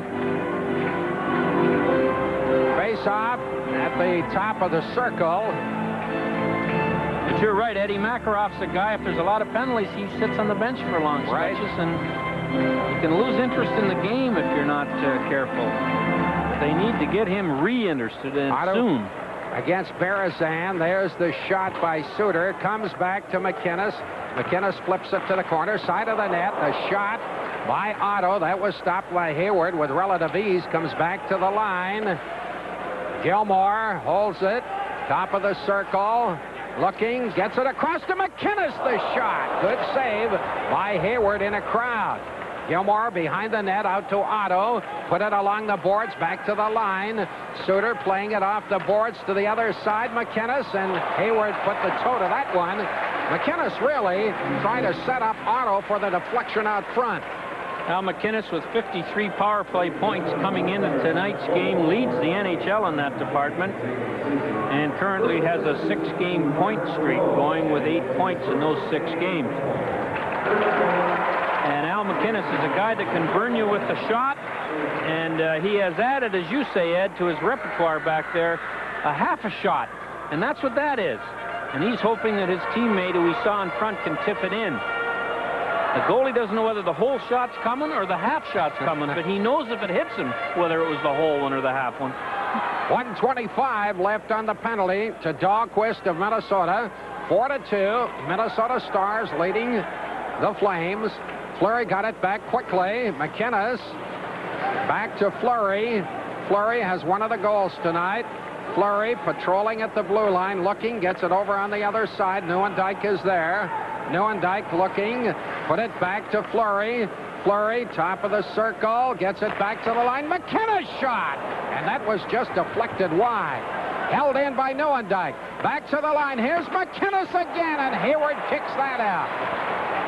Calgary again with possession, trying to set up the point, but it had been vacated, and Fleury has to go back. He's being watched. Now it's Suter organizing. 45 seconds left on the penalty. He drives it to the goaltender. He put it behind the net. It's played off the boards and goes down the ice. Back goes McInnes. 30 seconds left on the penalty now. Rink wide to Makarov. Bounced into the Minnesota zone. Tenorti trying to clear. He can't. Neuendijk trapping the puck at the side of the net. Loses control of it. And again, it's down the ice. Well, the North Stars are doing a pretty good job at keeping the shots from the outside, even though Al McInnes can hurt you from there. They're not giving any close-range opportunities away. Here's Suter over on the other side. McInnes played it off the boards for Fleury. Back to McInnes. McInnes moving along the boards, put it across to Fleury, couldn't get the shot away, and the North Stars are back to full strength, and the net is off its moorings. See that the Calgary Flames have feasted on the Norris Division this year, but not quite so true, the North Stars against their spite enemies. 4-4 in Montreal. LA and Montreal, they are in OT. And here we are in the second period, a little past the halfway mark in Bloomington, Minnesota, with the North Stars leading the Calgary Flames 4-2. Feasting on some Flames penalties in this second period. Tenorti rips the puck to the corner. McCowan plays it off the boards. McClelland is there. McClelland fires to an open wing. That's intercepted by Tenorti. Goes behind the net. Natras playing it along the boards. Reichel is there. Reichel flipping it up ahead. He couldn't set up Mateau. Now McClelland couldn't control the puck. It's knocked out into the center ice area by McCowan. And Minnesota going back to the attack now. Up into the center ice area. Prop drives it deep, but that allows Minnesota to change their skaters. And Reichel starts off behind his own net. Over to Natras. Natras up ahead. It was intended for Fenton, who's just come on the ice. However, he couldn't get at the puck. And Minnesota beginning, it looks like to me at this point in the game, at any rate, to play with great confidence, Harry. They certainly have done that, and I think you'll see them lay off a little bit on their offense and try and protect this 2-goal lead with about 7.5 minutes left in the second period. It's a bit dangerous to do it, but Bob Gainey and Doug Jarvis spent a lot of time doing that in their career, so you can bet they're trying to get these boys to do it. Ron Stern knocked the puck to center. However, straight back comes Dahlin, but he gets a rude reception from Captain Jamie McCowan. Back comes Calgary. Puck is belted off the boards by Stern, goes to the corner. And once again, Minnesota coming back. Broughton plays it over on the other side for Chambers. Chambers leaving it at the line. The shot, and it just trickled wide. Calgary trying to gain possession in their own zone. They do. Kevin Guy put it over on the left side. Now busting up the boards. Suter got it back to Guy. Guy on the boards. It's behind the net. Roberts can't get at it there, and Minnesota covering well in their own zone. They get it up into center with Gagne. Gagne, the trigger man for this club, along with Modano. Very tough combination. Came into the slot, but Calgary coming back. Pass was too far ahead of Neuendijk. He chases it nonetheless, but then he's cut off along the boards. We played nearly 14 minutes of the second period, and the Minnesota North Stars are leading the Calgary Flames 4-2. Tenorti is jammed by Roberts. They get their sticks up behind the play, but nothing comes of it, although Tenorti took a swing and lost his helmet in the process, his own helmet. Now Calgary. Puck goes to the corner. It's off the boards once again, back up into the neutral zone. Minnesota is sure playing check, check, check. Here's Gilmore trying to weave his way. There's 5 guys lined up at the line to stop him. Calgary's got to get that puck deep when they see 4 guys strung across the blue line. They try and stick handle through, and they give it away. They're going to get burned. Now it's Gilmore. Gilmore puts it behind the net for McInnes. Musil covers up at the side of the net and starts off into center. Long lead pass is deflected by Gilmore. Going back for it was Brian Glynn. And it comes down the ice. And now there's going to be a penalty call here against Minnesota. So the Calgary net is empty as McCown starts it off. And, of course, immediately a star touched the puck. Play was stopped. Now, with their power play, which has been pretty good to them this season, they're second in the league with a 22.9% success rate, but they need it to work now. Second only to the New York Rangers. Now, up in the center. It's rattled in by McInnes. Hayward plays it there. Elects to cover up because there were 3 red shirts surrounding him. Had a good year in that department.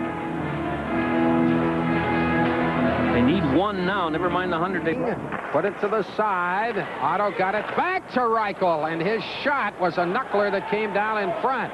Wilson on the boards now. Wilson trying to hold it in, goes flying, but he did get it to Reichel. To Otto at the corner, tried to set it up at the line, but it went outside.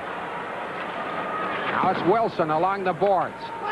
Hayward plays the puck, trying to clear it out, and it goes down the ice all right with 1 minute, 10 seconds left. Vernon got it up to his defenseman, Suter, who starts it off again. Suter to the blue line, trying to get around a check. He does. Fishing for the puck, goes behind the net, comes back to McInnes. Makarov can't get it away from Tenorti, and Tenorti returns. Look at this. Here's the break. Berzan going in. The backhander scores!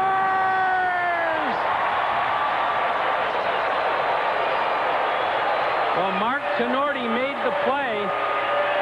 And boy, if he isn't the most improved defenseman in this league, I don't know who is. He got it up to Perry Berzan, who got in all alone from just beyond the red line and went to his backhand to beat Mike Vernon. Here's Tenorti. This guy's going to be a horse in this league. There's the pass. It looked like it was offside, but it hit Gary Suter's stick. That put Berzan onside. He fakes the shot, goes to his backhand, and puts it between the post and the arm of Mike Vernon, who I think he thought he had it. Now here's the play I'm talking about. Tenorti came over to the North Stars from the Rangers, struggled, looked awkward, had trouble last year, but this year he's become a force in this team. He leads the North Star defenseman in scoring. He can fight. He's tough. He's everything you like to see in a defenseman. Well, for Perry Berzan, a short-handed effort, his third of the season. For short-handed, that is, and his 10th in total for the campaign. Former Flame. Calgary down now 5-2. It's uphill now. Musil playing it around the boards. Gilmore is there. He is stopped. Comes back to the line. McCown has the puck. Tried to feed it to Gilmore. Gilmore has Giles all over him. Now Gilmore gets the puck again. Gilmore trying to work his way out front. He was checked. Gilmore couldn't hold the puck in, and it's all the way down the ice. And Vernon lofts it up to center. Intended for Fleury. It got away from him and went all the way down the ice. 5-2. Minnesota leading Calgary. Calgary on a 6-game winning streak, but having problems here tonight against the North Stars, who have been very tough at home. Tenorti in center. He just about ran over by Gilmore. Gilmore ducked at the last possible moment, but now we've got another penalty call. They beat the Whalers 2-1, and the Wings hang on to beat the Blues 3-1.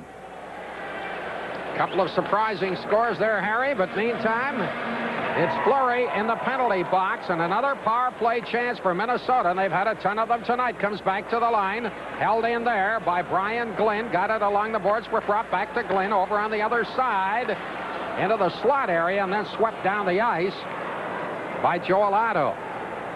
Fenton goes back to look at Hayward, but Glynn gets away. He pulls Glynn down. Play goes on. Gagne turning for Minnesota now. Couple of minutes left in the period. 1.5 minutes left on the penalty. Prop to Bellows. Bellows couldn't control it. McCown plays it off the boards, and it's down the ice. Well, I think the North Stars wondered when they came into tonight's game whether they could beat this Calgary team. But as the game wore on, I think they became convinced they could, and now Calgary's got more than a handful. Tenorti going behind the net, steps out there, untouched, and his shot was blocked by Musil. Now it's Prop out in front to Tenorti. Oh, a great save by Vernon with Tenorti staring down at him. The puck on his stick. Vernon blocked him. Now 40 seconds left on the penalty to Fleury, and behind the net, Mike Modano goes up into center ice. They sure have a breakout pattern going. Here's Bellows. He tried the shot. That was blocked quickly by Kevin Guy. And then Fenton drove it into the crowd. Grant Pollock, what's doing in intermission number 2? And I'll be talking with Brian McClellan. He is back in the lineup after missing the last 2 games, and it's a busy Sunday. So 8 other games going on tonight. We'll tell you who wins and who loses. Well, Mike Vernon had to make a big stop on Mark Tenorti. He's been everywhere tonight. This is a power play, don't forget, so he doesn't mind walking in from the blue line to see if he can get a chance. And Vernon made the save. He wasn't sure where the puck was after he stopped it, but he stopped it. And Mike Vernon's made 16 saves and allowed 5 goals, but hasn't had much of a chance on most of them. The North Stars are outworking and outskating the Flames here in period 2, and that's been the difference. 1 minute remaining in the period, exactly. 23 seconds on the Fleury penalty. Back to the line, the shot. Vernon got a toe on that drive by Brian Glenn. Puck is around the boards. Glenn out in front, scores!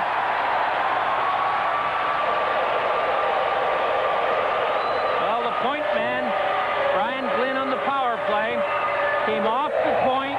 No Calgary penalty-killing forward picked him up. And Glenn, who had a goal and an assist yesterday, put it in. And Joel Otto, that's his man. Even if the puck's in the far corner, he has to look over his shoulder. There's Otto, 29. He doesn't, and see where Glenn comes? And he just redirects the pass in past Mike Vernon. And as I mentioned, Glenn played a big role in yesterday's 6-2 win over Detroit with a goal and an assist. And he's one of those no-name defensemen that have been doing a good job here for the North Stars. Well, this has been as disastrous a period as Calgary's had in a long time. There's Mateau's shot, goes to the corner. They have suffered in effect from 3 penalties, and in addition to that, gave up a shorthanded goal. So 4 goals by Minnesota, opening up a 6-2 edge now with just seconds remaining in the period. I'm sure Brian Glenn, the former Flame, really enjoyed that one. There's the long shot by Stern, handled easily by Hayward. To the corner for Giles. He's being watched. Got it back to the line. It's held in. Guy going to the corner against Giles. Stephen Mateau trying to work it out front. He's in a jam up along the boards. Reichel centered. There was no Flame in sight, and the period is over. Well, you can't give any team in the National League the number of power plays that the Flames gave the North Stars in that period. And when you add that to the fact that the North Stars seem a little more interested in winning tonight than do the Flames, you get what you see in the scoreboard, 6-2 Minnesota. Well, we've got a little bit of a dust-up, but now things have been calmed down to end the period. No, they're not. Basil McRae now and Ron Stern. McRae banging away at Stern. Stern starting rather slowly in this one as McRae keeps getting that right hand in. Basil's one of the better fighters in the National League. He really enjoys doing this. And he's done it a little longer and a little more often than has Stern. Basil McRae, 1,218 penalty minutes, 4.86 a game. And the fans give him a split decision on the pin. The pin didn't hurt, but some of those punches that they both gave and took must have. Well, he got that right hand loose. Worked pretty rapidly with it. Well, on that note, we wind up the second period of play, I think. Okay, that's all the score after 2 periods. Minnesota 6, Calgary 2. Part of hockey's rich tradition comes from the greatness of its dynasties. In 1983, the New York Islander dynasty won their 4th consecutive Stanley Cup over the team that would soon inherit the crown, the Edmonton Oilers. It was a classic matchup of old versus new. The Islanders en route to Cup number 4, led by Bobby Nystrom's grit. Inspired by Mike Bossy's goal-scoring heroics. Anchored by Billy Smith, Conn Smythe Trophy performance, The Stopper, turning back the drive. Time and time again. A proud dynasty reaching for glory. The Islanders swept the Oilers, new kids on the block, 4 consecutive Stanley Cups. A place in hockey history.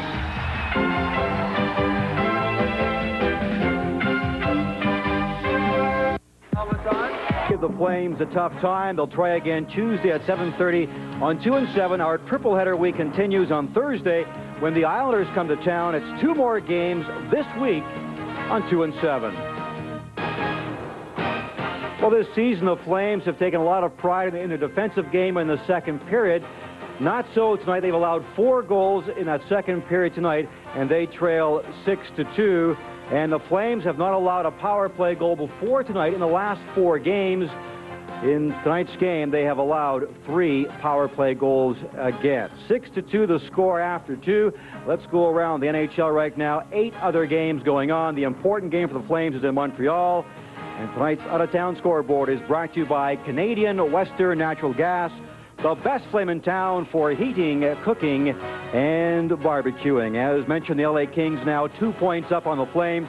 Kings and Canadiens tie at 4. Thomas Sandstrom had 2 for LA.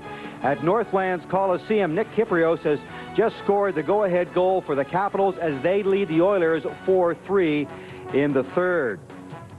It's over on the island. Pittsburgh beat the Islanders 4-3. 2 goals for Peter Taglianetti and John Tucker. Tucker coming over from the Sabres a few weeks ago in a trade. The Jets won this afternoon. Ed Olczyk had 2 goals, 22 on the year, moving them 3 ahead of Vancouver. But the Canucks playing in Buffalo tonight. It's not over yet. Trevor Linden has just scored his 2nd goal of the game to put the Canucks ahead 6-4. Sergio Momesso has scored his 1st goal as a Canuck. He came over last Tuesday in a trade with St. Louis. In Hartford, Joe Sakic scores the game-winning goal, his 38th, as the Quebec Nordiques beat the Whalers 2-1. In Chicago, it's not over yet. They're in the second period. Steve Larmer scoring his 38th. Randy Moeller for the Rangers. 3-1 Hawks leading the Rangers in the second. And it's over in St. Louis. Brett Hull scored his 77th, but Johan Garpenlov scored his 16th and 17th as the Wings lose in Minnesota yesterday, but win tonight in St. Louis 3-1. Minnesota has a 4-goal lead on the Flames after 2 at the Met Center. Third period action is coming up next. Cadillac. See them first at Glenmore and McLeod and drive into the 90s, Cadillac style. The summary reading like a Stephen King novel for the Flames, a horror story. Modano on the power play, Deschaines' goal before the penalized Musil really could get back into the play. Berezan shorthanded, and then Glenn on the power play, and it makes it a 6-2 proposition. At the end of the period, McRae and Stern drew fighting majors. Stern also a minor for... and here's the shorthanded goal before we describe that. Berezan gets in all alone from the red line, and then you can see he puts it up and over the right arm. And here's Glenn on the power play coming off the point behind the Joel Otto, who has his back turned and just redirects the pass across into the net. Okay, Stern for instigating got a minor, but that was offset by Johnson of Minnesota, who drew an unsportsmanlike.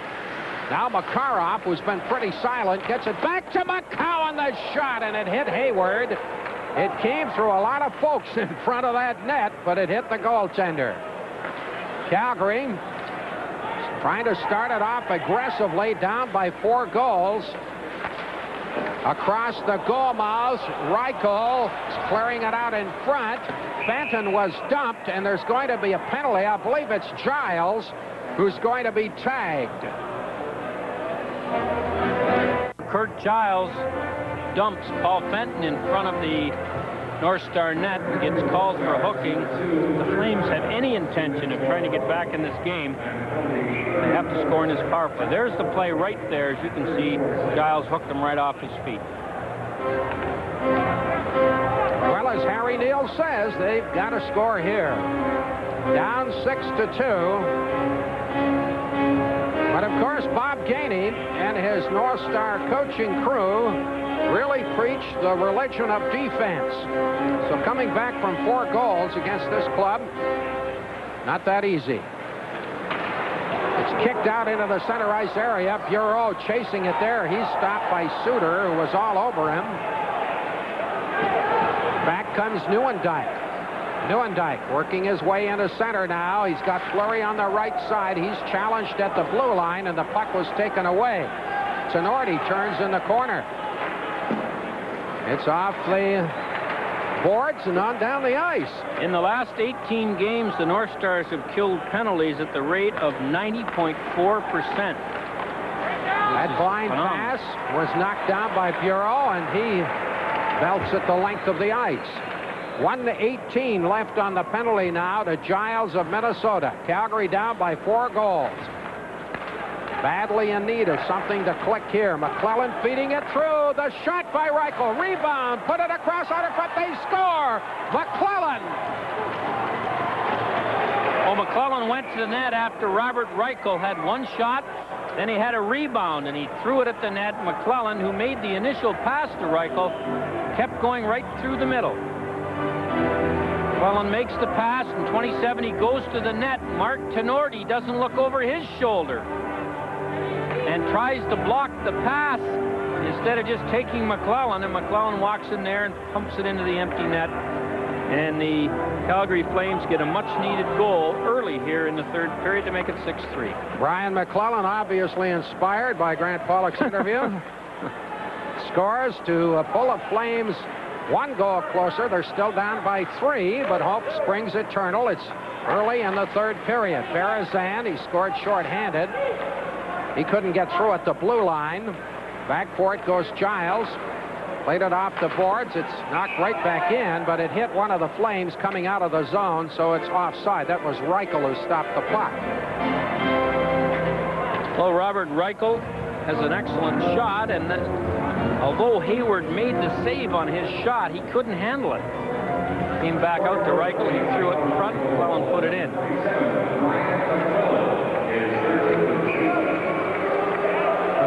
There's Reichel, number 26, 19 years young. It must have been quite a Czechoslovakian junior team when you think of Reichel and Jaeger and Malik, all doing well in the National League. Tremendous talent. Makarov tapped it back into the center ice area. Neuendijk is chasing it there against Chambers. Neuendijk got at it, but Chambers jammed him out of the play. However, Calgary taking over possession with Makarov. He's stripped of the puck, and it goes down the ice. And icing is called against Minnesota, and they don't mind dumping that puck. But there's a long way to go, 17.5 minutes to be precise. Well, Minnesota have, in this rink anyway, have been very stingy with their goals against. Bob Gainey's been harping on them all year to do it. Gary Roberts, as you can see, leads the Flames in penalty minutes. They've had enough of those tonight. They need a goal or two. Had quite a period, a second period, was it last night, Eddie? They got 4 or 5 goals, so it's not out of the question here. They need another quick one to get inspired and to have the North Stars start doubting themselves a little bit. Back to the line for McInnes. McInnes pinches in, tried to center, and his centering pass was partially blocked by Modano. Modano got it up quickly into the center ice area. Here's Kropp, put it out in front for Gagne to Modano. And the goaltender, Vernon, read that well. Dangerous attack by that high-scoring line for Minnesota. Giles goes back into center. He takes a golf shot that goes way up into the crowd. That play is stopped. I like your company. Such a comfortable place to be. She's been sitting there all year with a smile on her face as her team's up 6-3. She's a dummy. I mean that literally. A hot air doll. Ah, they make them all sizes and shapes here in the Twin Cities. Okay, back into the center ice area. We're nearing the 3-minute mark. Period number 3. Ed Whalen with Harry Neal and Grant Pollock. Met center in Bloomington. 6-3. Minnesota leading Calgary.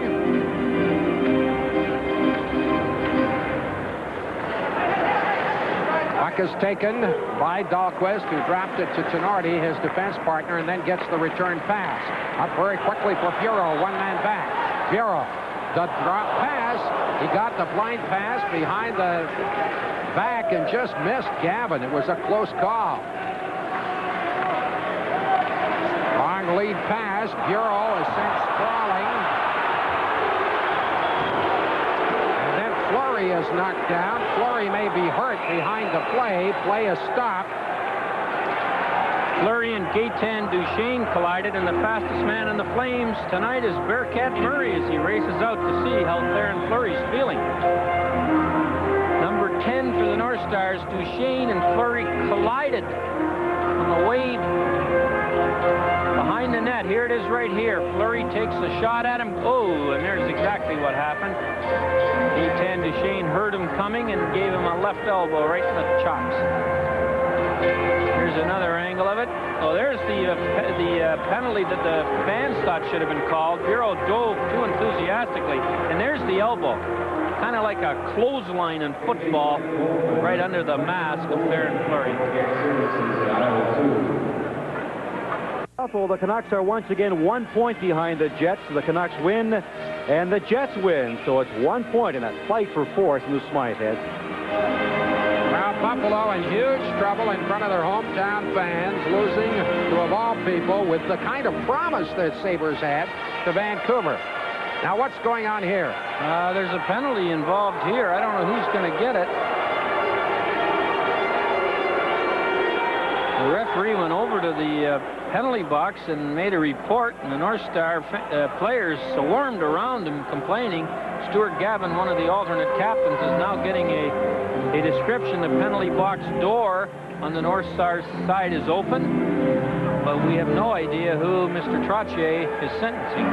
Well, we didn't see him fingering Duchesne. No, there wasn't a penalty called on Fleury. The replay we showed you, that was not the penalty that was called. It's not been posted on the board as yet. Minnesota's not sending anyone to the box.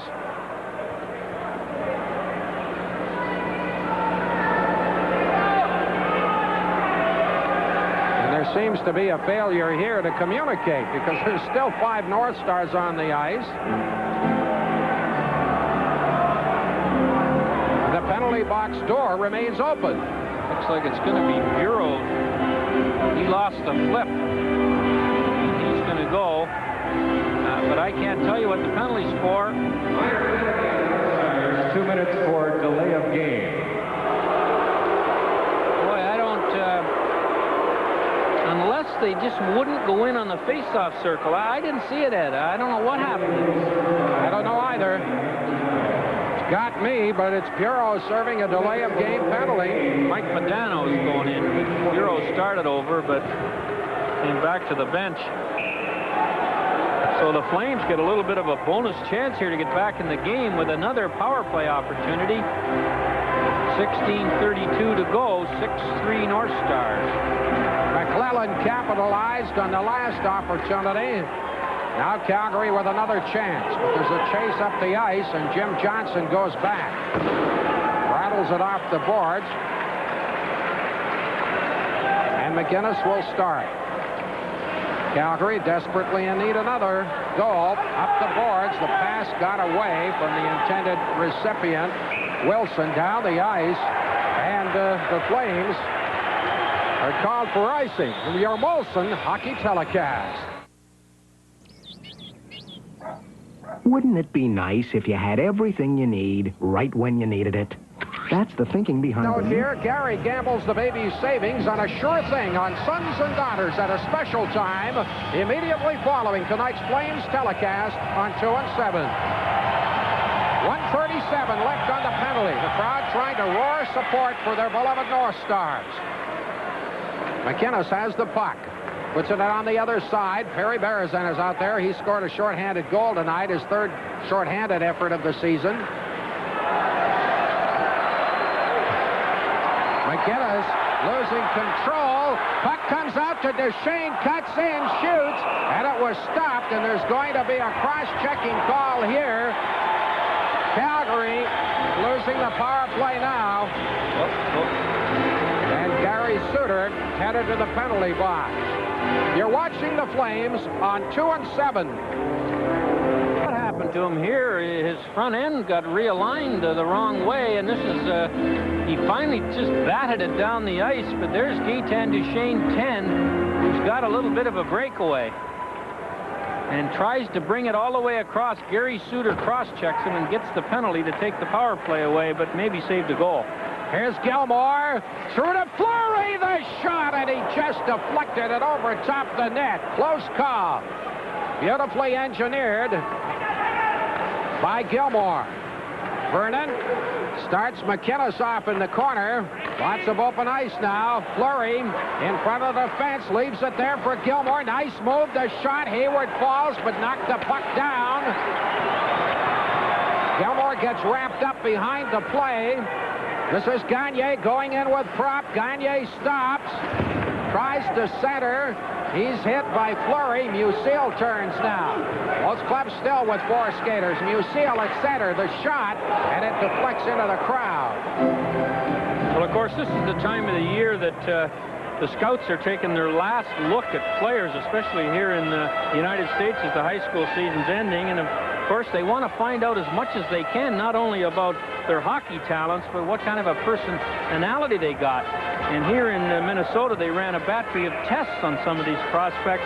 And one of the questions was, would you spell this Mississippi? And the kid says, do you want the state or the river? So he's off the North Star list, as you can imagine. Ah, gosh. He's not a nuclear physicist on weekends, right?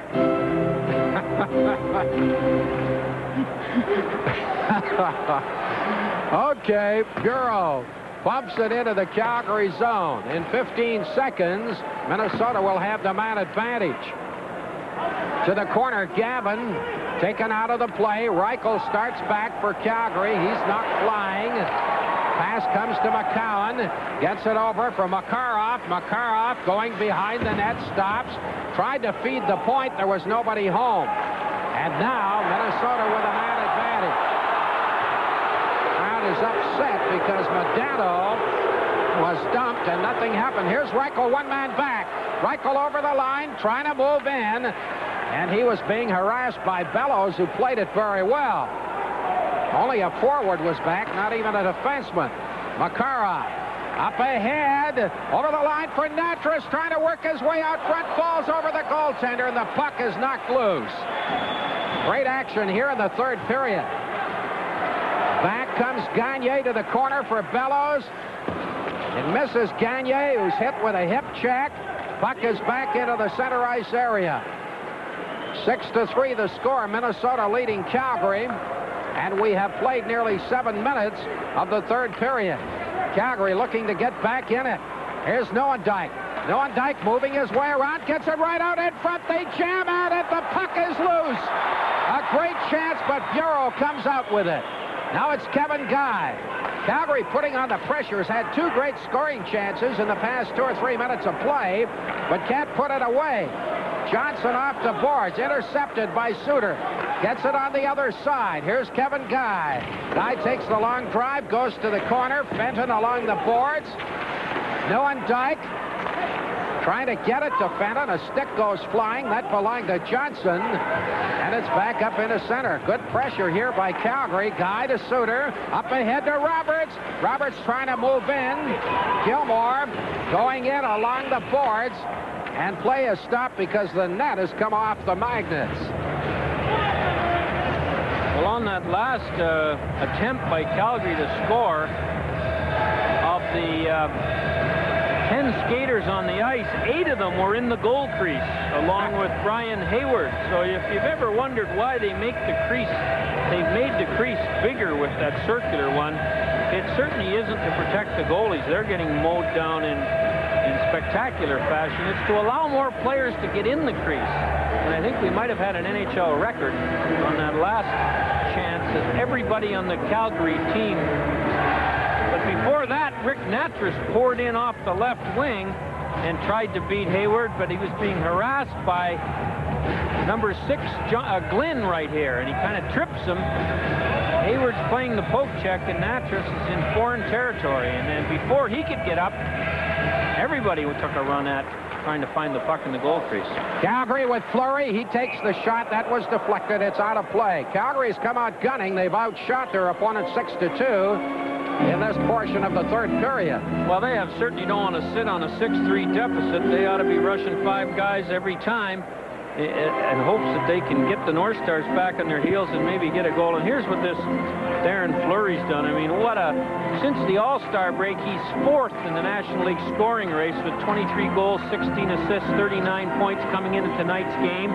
3 shorthanded goals last night in St. Louis. He's the emotional leader of the Flames. We all know that. Now he's the new leader in goals, points, and shorthanded goals. What a February. 14 points, went from +23 to +40, 2 hat tricks, 1 penalty shot goal. The only thing he's not doing for the Flames is driving the Zamboni between periods. Can't get up on the seat. Oh, what a year he's having. He's at 91 points now. He's going to get 50 goals there. Pretty good for a guy who's too small to play in the league, everyone thought. Amazing spirit. All right.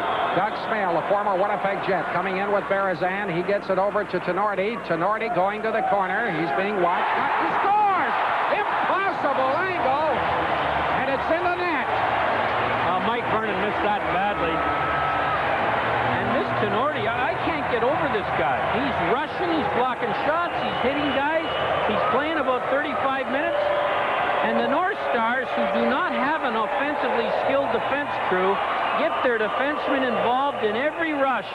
And Vernon, I'm sure, was playing the pass, and the shot fooled him. But to give you an example, the top 3 defense scorers for the North Stars have 51 points.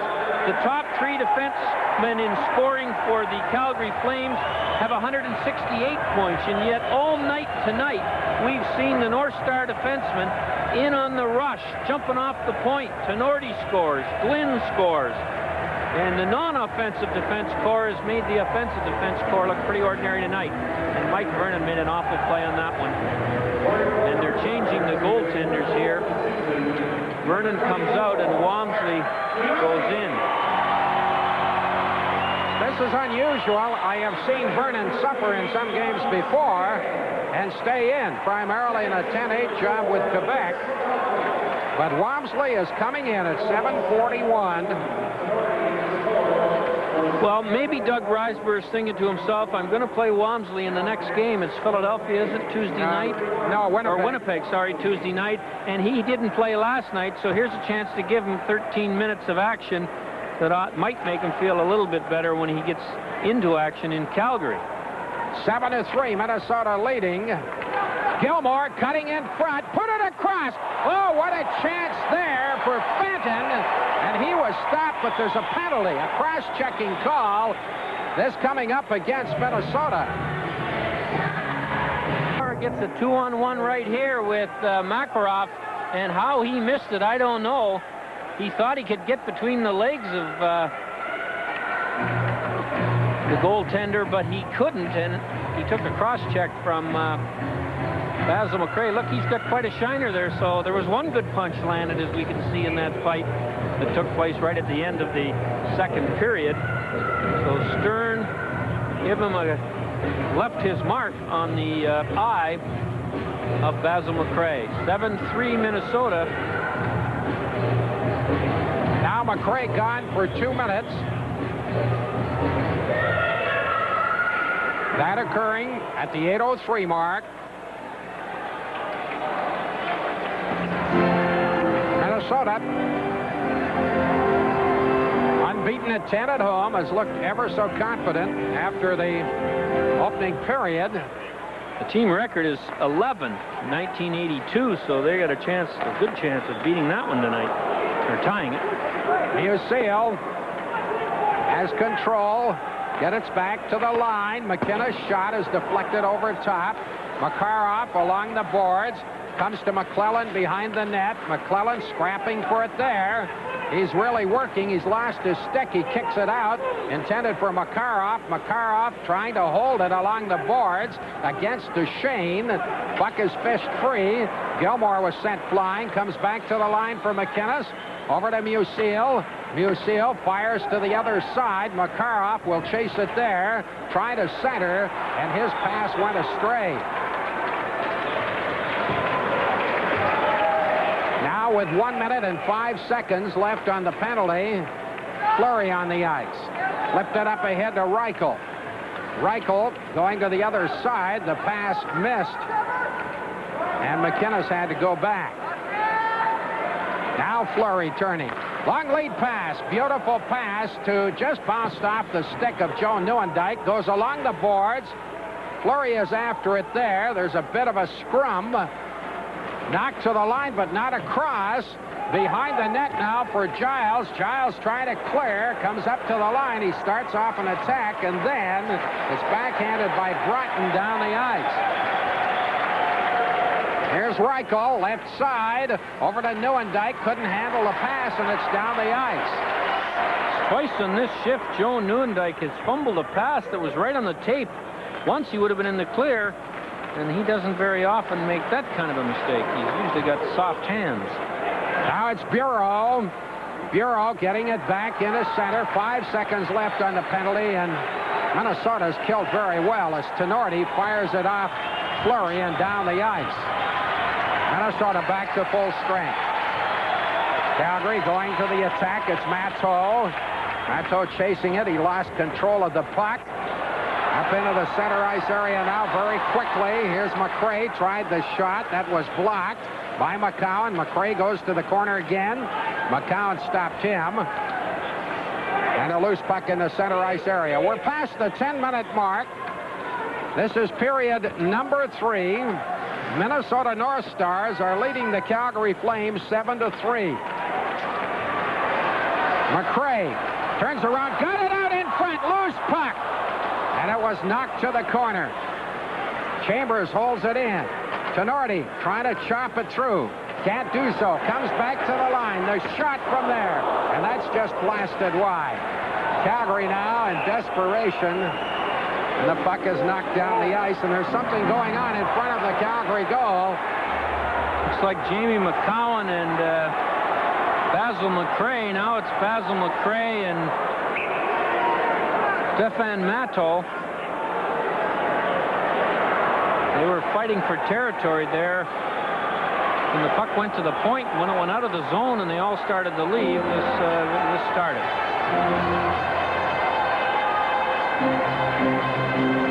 Gets the winner. Bondra, the insurance goal. Caps beat the Oilers 5-3. Just a reminder, the Flames are playing 3 games in 5 nights, and all 3 are on channels 2 and 7. After tonight, it's the Jets and the Islanders on Tuesday and Thursday. It's a triple header week here on 2 and 7. Big win for Washington as they pull even with New Jersey, but there's something still going on near the penalty box here. Once Basil McRae's in there, he better not come out or it'll cost him 10 games. You can't come off the bench or out of the penalty box, or you will get the severe sentence. Gilmore was being held back. I can't imagine him wanting to take on McRae. But Gilmore is far from Gilmore better be careful pushing the linesman. On the way to the bench, Gilmore gave Gordy Crossiger a little shove. You can't do that, or you'll be having an appointment with Judge Wapner of the National League, Brian O'Neill. I don't think Doug Reisberg's enjoyed this game very much tonight. His team has played so well so often lately, and yet tonight certainly is not an indication of the kind of play they've come up with for the most part in the last 6 weeks. Well, they're playing Happy Trails to you as sort of a salute to the Flames leaving here. Okay, they're sorting it out. We'll get the verdict in a moment. Well, he looks relaxed, Harry. He's tired. Well, here's how it all started. The puck's well out of the zone. And you can see that Natras and McRae begin, and then in comes McCowan. And then in comes Matteau. Gilmore got 10 minutes. The North Stars, number 17, Basil McRae, 2 minutes for roughing. Well, a couple of minors that are offsetting. Here's a program note. Tomorrow night at 8, Steven Seagal stars in the world television premiere of the action thriller Above the Law, right after Who's the Boss and Alf, Monday on 2 and 7. Well, there were a few people above the law right there, and they now are going to sit in the penalty box. Doug Gilmore got 10 minutes, either for trying to incite some more trouble with McRae in the penalty box or manhandling Brossiker a little bit. There's a giveaway. Broughton plays it to the corner. Suter playing it rough along the boards. Puck is frozen for the moment. They're still battling. Dahlin trying to get it out in front. Comes back to the line. Held in. And now Calgary with a 3-on-2. Neuendijk tried to leave the trailer for Roberts. He missed him. Bellows is stopped by Neuendijk. Neuendijk with the puck. Clears it into the Minnesota zone. 7-3. The Minnesota North Stars leading the Calgary Flames. 8 minutes left. Period number 3. And the Flames, as Grant Pollock has told you, now are 2 points behind the Los Angeles Kings, who tied in Montreal tonight. Too many men on the ice for Minnesota, apparently, is the call. The referee called it. Usually the linesman call it, but the referee, Trottier, was on the other side of the rink from the bench looking right at the play and the number of white shirts that came on, and he quickly got up to 6 skaters and blew his whistle. 7:57 to go. The Flames will get another power play opportunity, but the special teams of the North Stars has been the difference. 3 power play goals and 1 shorthanded goal. That's the 4-goal difference that you're looking at on the scoreboard. On the ice. Well, there's the problem. There's no doubt about that one, Ed. No, there isn't.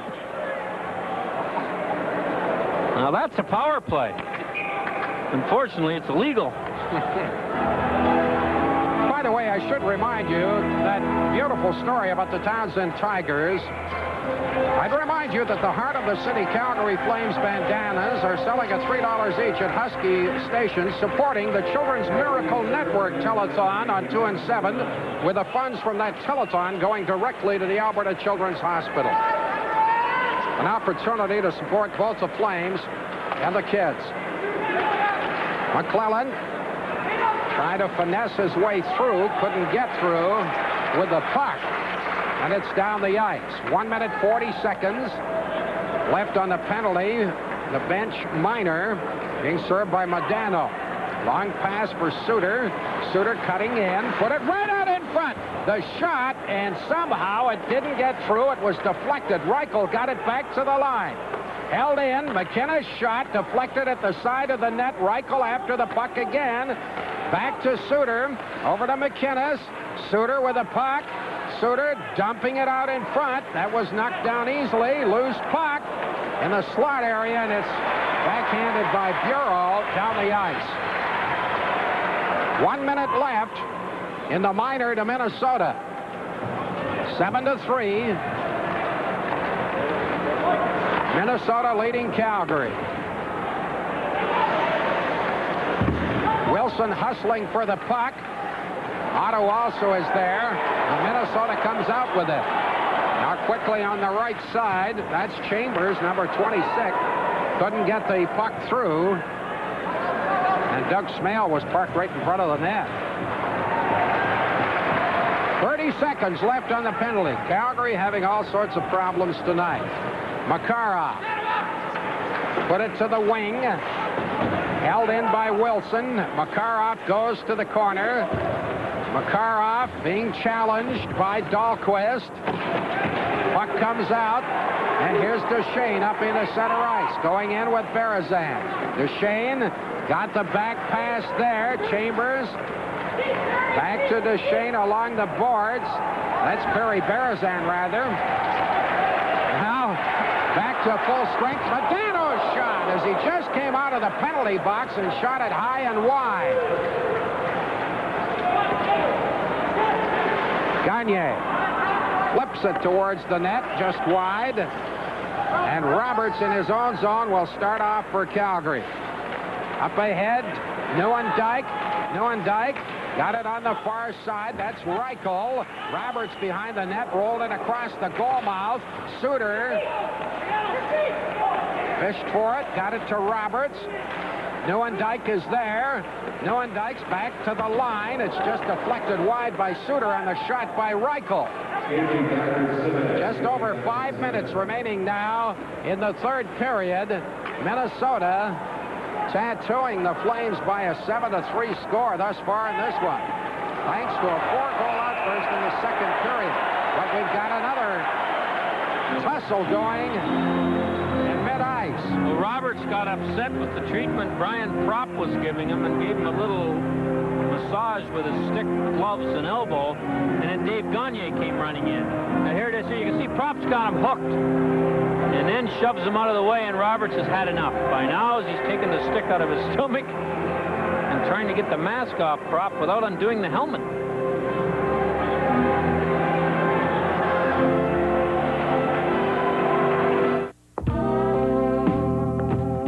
Are back in the league, and they'll be lucky if they can find a guy that can play like Joe Malone. Completed this feat on March the 10th in 1920. And here it's 7-3. Minnesota still with aspirations to overhaul Detroit, but Detroit won tonight. I don't think they can catch them. But as Harry Neal says, they could be a handful in the playoffs. They've really come on since the All-Star break. Here's Tenorti. Tenorti watched by Fleury. Got it to Bellows. Calgary sending a couple of men in to forecheck. Now over the line as Roberts is in the penalty box, comes back to the corner across the goal mouth. Tenorti holds it in. Side of the net, tapped away by Wamsley, who came on in relief in this period. Modano, top of the circle. He's got a shot. Gets the return pass from Tenorti, side of the net. Shoveled on out in front, stripped away, comes back to Modano, put it at the side, and he just missed Broughton on the setup. Had the right idea. The pass didn't quite click. Broughton is elbowed off the puck, and now Calgary breaking away 2-on-1. There's the shot by Matteau. Rebound by Musil. Just wide. Fleury just missed it up front. Now Calgary making a change. Natras is the only man back. There's Propp. Great save. Great save by Wamsley as Propp was set up beautifully. Calgary gambling, although they're down the man with Roberts in the penalty box. 35 seconds remaining on the penalty. Chambers put it across in front. It was McCowan who received the pass and cleared it to safety. McCowan then puts it up in the air, comes back to the line, held in, however. Natras got hurt, Ed, on that last one. He's holding his left arm or shoulder. He played the rest of the shift and then came off, but he's in a fair amount of pain at the Calgary bench right now. There he is there, sitting down. Now Minnesota, as Calgary is back to full strength. Puck is at the side of the net. Oh, what a close call as Ulf Dolan cut in and then was cut down. Well, Dolan had 3 goals and 2 assists yesterday afternoon against Detroit, and Wednesday night when they beat the Oilers 5-1, he was the first star. We haven't seen a lot of him tonight, but he gave you a little example of his talent right there as he walked around Jamie McCowan and nearly scored to make it 8-3. Here it is right here. Here's the finish of it. He doesn't look like a strong guy, but he really is. He finally gets knocked flying, but not after he gets a pretty good chance. Puck's in the feet of Rick Walmsley, and he covers up before any damage can be done. We invite you to remain viewing at the end of the game for the Molson Cup 3 Stars. And in addition to that, I'm sure you'll want to catch the Canadian Airlines play of the game. They're happy here. Well, here's something new. Cheerleaders at a National Hockey League game with so few fans showing up for the Minnesota North Stars. These cheerleaders decided they're going to call their cheers in if more people don't come to the game. 2:54 remaining, third period. It's back there, the shot, rebound, and what a save by Walmsley of Basil McCray, who had him at his mercy. Well, Walmsley, sharp. He's made about 3 spectacular stops, and he looks like he's auditioning to play the next game. That's for sure the way. Here it is right here. Good stop there, and then all set for the rebound as Basil McCray nearly comes in to score his first goal of the season. Gary Suter works his way into center at the line, leaves it there. McClellan's shot drifted wide. McClellan's side of the net. Hayward had hugged the post. And Berezan taps it down into the Calgary zone. Well, there's no doubt Minnesota's won this thing. Here's Makarov. He hasn't done much tonight. Puck comes back to the line. It's held in. Now Minnesota going to the attack. McCray, who's getting a lot of ice time. He's a rough, tough hombre. And it's straight back into the Calgary zone. Taking off is Kevin Guy. Gets it on the right side now.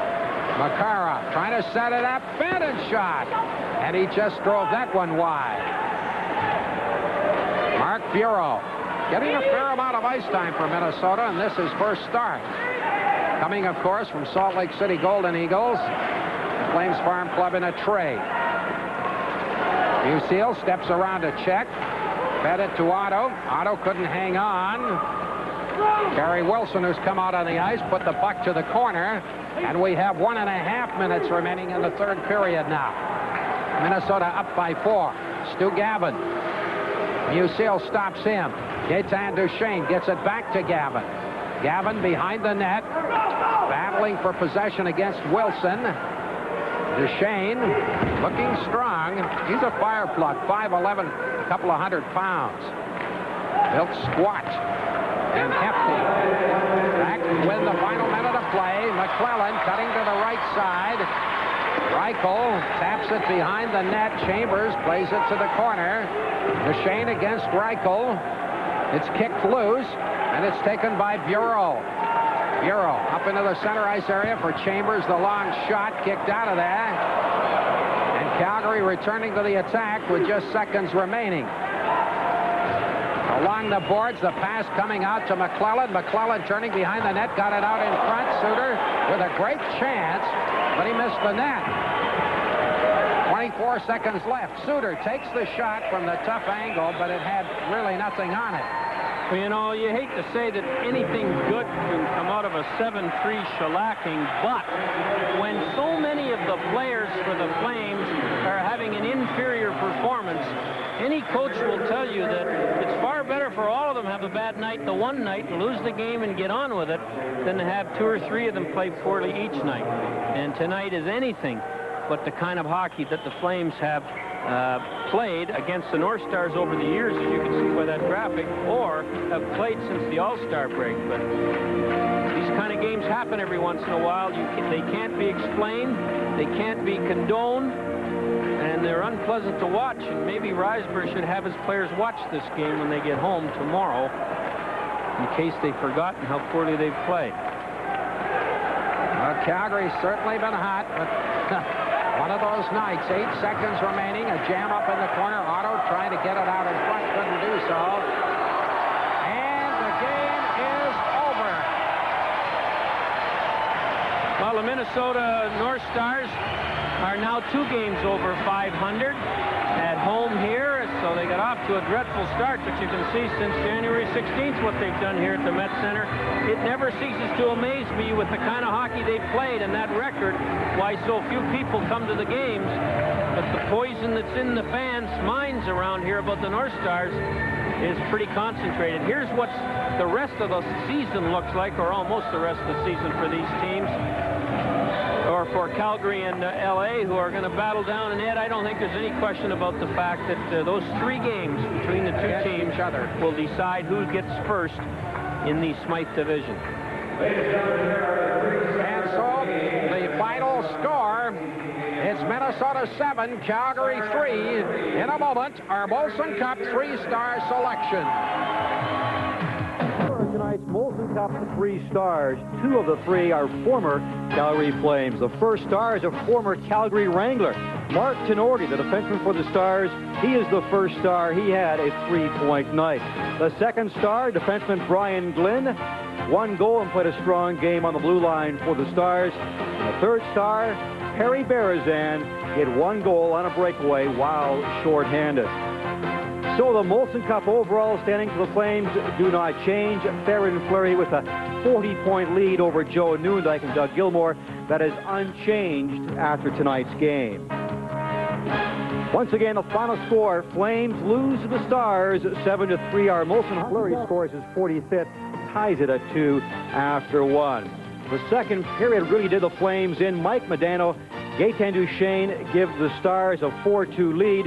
Then Perry Berezan scores his 10th, a shorthanded goal. Brian Glynn gets a power play goal to make it 6-2 after 2. 2 goals in the third, 1 by each team. Brian McClellan, the former Star, gets his 13th to make it 6-3. But then Mark Tenorti scores his 4th on the season to round out the scoring 7-3, the Stars over the Flames. And it's the former Flame night. We had Perry Berezan earlier and Brian Glynn, the second star. A great game. I was talking to Brian Hayward after your loss in Calgary 5-1 a week ago, and he said that was the Stars' worst game in recent weeks. Would you agree tonight might be one of your better performances in many times? I think so. You go back to the game we played in Calgary. We played a pretty solid game up in Edmonton the night before. We come into Calgary, we were flat, and they sort of walked all over us. So we had that in our minds tonight, that the 2 games that we had played with them this season, we hadn't played all that well, and we just put it in our minds that we were going to show them what our team really looks like, and we went out and did that tonight. You sure did. And how has the power play been going? You scored on the power play tonight. We'll see that goal. How has the power play gone for the Stars in recent weeks? I think lately, since the All-Star break, the power plays really started to catch fire, as has the penalty killing. Describe your goal here. You're at the blue line and moved in? Yeah, it was just a play. Ulf Dullen carried the puck up around the corner, and I sort of snuck down through, and he was able to throw a great pass through a couple sets of skates and right onto my stick, and I was able to put it by Mike Vernon. And it was just one of those things. It was a great pass, and I don't think Mike Vernon had a lot of chance on it. Brian, Harry Neal, our analyst tonight, mentioned that the no-name North Star defense is playing very well. Are you a no-name defense group? Well, I wouldn't call it a no-name group, basically because I am one, but we're young. We're some young players back there, and lately we've really started to play well. We've been cutting down on the goals against, and as you can see all across the league, the teams with the better goals against are the teams that are winning a lot of hockey games and putting a lot of points on the board. So it's just something that we've concentrated on as a team, and being so young, we all work pretty well together, and things are going well right now, and hopefully they'll continue to go that way. A lot of ex-Flames on this team, so it's kind of nice to make you feel at home. You know some of the players. Mark Bureau playing his first tonight, a former teammate at Salt Lake, and the Flames with you. Well, yeah, there's 4 of us, 4 players: Shane Churla, Perry Berezan, Mark Bureau, and myself, and of course Norm Green, our owner. He'll be excited that we were able to win tonight. It's always nice when we can do that, but maybe a little added incentive for the 4 guys who played. Well, 3 of us played in the game tonight, and Perry had a goal, Mark had a couple assists, and I had a goal. So things just went well for us. We got the bounces, and we'll take the 2 points. And great seeing you again, Brian. Thank you. All right, Brian Glynn. He and the Stars beat the Flames handedly tonight, 7-3, the final score. Our post-game show continues from the Met Center. Natural gas, the best flame in town for heating, cooking, and barbecuing. Kings and Canadians tie at 4 at the Forum in Montreal. Nick Kyprios gets the game-winning goal in the third. Oilers lose the Capitals 5-3. Penguins over the Islanders 4-3. Mark Recchi gets the game winner, his 37th. Two teams fighting for a playoff position, Jersey and the Jets. The Jets win. Olczyk has 22 goals on the season. The Jets fail to gain on last place Vancouver because the Canucks win in Buffalo 7-5. Sergio Momesso gets his first 2 goals as a Canuck. Joe Sakic's 39th is the game winner in the third. Quebec over Hartford 2-1. And it's still going on at the stadium in Chicago. The Hawks lead 3-2. We can now update that for you now. The Hawks have scored. It is 4-2, the Hawks over the Rangers. The Blues lose their second straight at home, 3-1 for the Wings. A 3-point game for Garpenlov and Eisbart. Goal number 77 for Brett Hull. And at the Met Center in Bloomington, Minnesota, the Stars over the Flames, 7-3. Tonight,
just as the songs endure, the men who grace the one remaining space on this cup will live forever.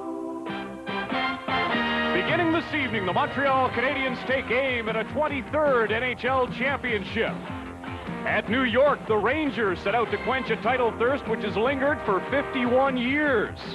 Then on Thursday, the Great One leads a campaign to reign in Southern California, while the game's most revered goal scorer, Brett Hull, sets his sights in St. Louis. 16 teams, 16 wins required with a 2-month time limit.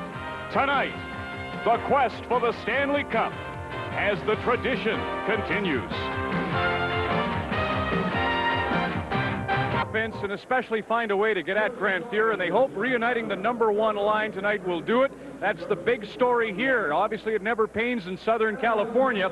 For Thomas Sandstrom will be in uniform for Los Angeles tonight. That's how he looked this morning as he tested out that right knee with a broken bone in it. He skated as well a half an hour ago here at the Forum, and as you look at the upcoming shot, pay attention to Thomas's right leg, and you can see the extra padding there to afford some protection. I spoke to Sandstrom about the condition of his injured knee. Well, I think, right now it feels really good, though, and I think it surprises me and the doctors, too, but I just had a small fracture, and the way it came out in the newspaper that I had a broken leg, that was kind of, the whole thing screwed up. It was just a small fracture in my leg, and it's nothing to worry about. Will you wear special protective brace in the game? Well, I'm going to wear a brace, but I don't really have to wear it either, but I was just going to do it for protection, and the way things have been going in this series, you might as well use it. That's one tough Swede, Don. That line accounted for 116 of the 340 regular season goals scored by the Kings, so I'm sure you view him as a key. Well, I'll tell you that this is the old 3-1 job with Edmonton. Edmonton always has the thing of letting guys off the hook. Now, you're asking me about tonight's game. L.A. is desperate. It's the old desperate time for them. It's through. How many times I said this? Same thing with Calgary, remember? I think they'll be desperate. They're going to play the game of their life right now. Edmonton's got that thing again. I've said it before. They know they can go back to Edmonton and play back there. They won't be up quite as they should be. I'm predicting an LA win. But again, I say the fly in the ointment here is Fuhr. He could win this game all by himself. They will not be up as quite as much as they should be. Watch. Nobody in hockey ever puts a whole lot of stock in morning skates, but you were here today and watched the Oilers.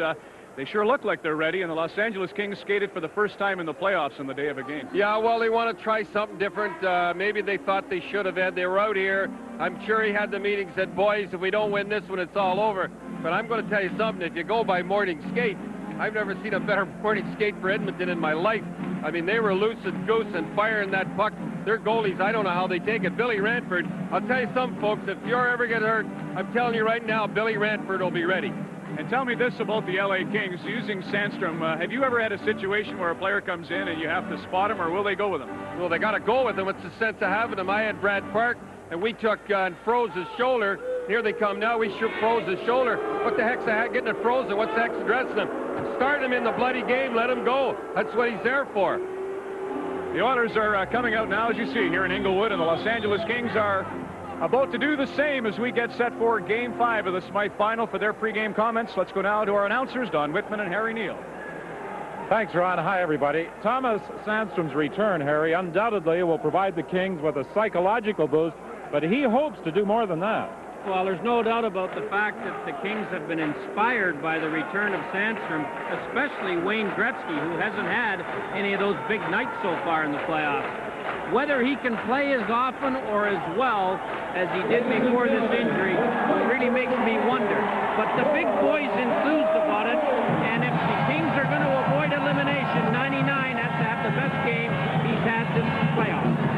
But number 99 and Thomas Sandstrom, as we see Kelly Rudy on the ice surface getting set for this game, will have to solve the goaltender at the other end, Grant Fuhr. Well, Grant Fuhr's been the biggest obstacle in the way of the LA Kings. He's been as good as I've ever seen him play. I think the Kings have got to get some traffic in front of him. They may even resort to running a couple of guys through the crease and knocking him down, but they can't let this great athlete have a look at all the shots the way they have in the first 4 games. The Los Angeles Kings facing elimination tonight. They'll battle to stay alive in Game 5, coming up next on Hockey Night in Canada. For Newfoundland, as it sets here in California, and we get set for Game 5, the Oilers and the Kings. The other game ongoing tonight is at the arena in St. Louis. The Minnesota North Stars leading that series 3-1 and having struck early in all games except for this one. Rod Brind'Amour scores in the 2nd minute of the game to give St. Louis a 1-0 lead. They extend that lead in the 2nd period. Paul Cavallini from the top of the circle beats John Casey. Tuttle and Quinn drawing assists on that, and Brind'Amour and Tuttle helping out on this goal as Dan Quinn extends the lead to 3-0, and that's where it stands now in St. Louis. The Blues leading the North Stars, trying to force a 6th game at the Met Center in Bloomington. Here we're in Los Angeles for Game 5 between the Oilers and the Kings.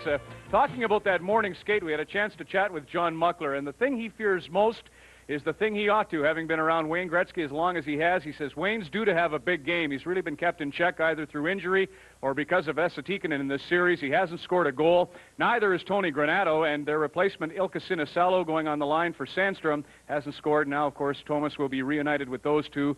As I say, they accounted for 1/3 of the scoring for the LA Kings during the regular season, and they were a big part of their success against the Vancouver Canucks in the opening round. As for the Oilers, they like their chances with Fuhr and the way he's been playing in goal. Now, let's go ringside for America. It will not take place tonight. Well, you know, in games where in the past where if they were eliminated if they lost, the Kings' record is 8-15.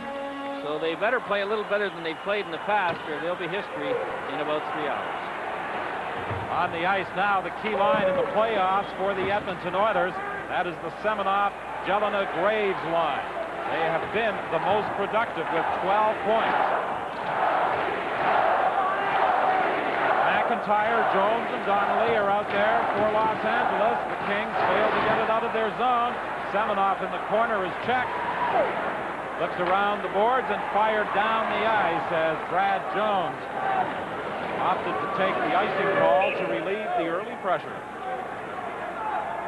Well, let's have a look and see who's not playing tonight. The LA Kings have made 2 changes. Out comes Bukestad and Sinisalo. In goes Miller and, of course, Sandstrom. Padelski, Burrow, Laidlaw, and Busquets are finished for the whole playoff. For the Edmonton Oilers, they're going with the same lineup that they've gone with in the last 3 games. And John Muckler was telling me that they fear the first 10 or 12 minutes here at the Forum. They think that LA is going to come out and shoot the big fireworks to see if they can get a lead.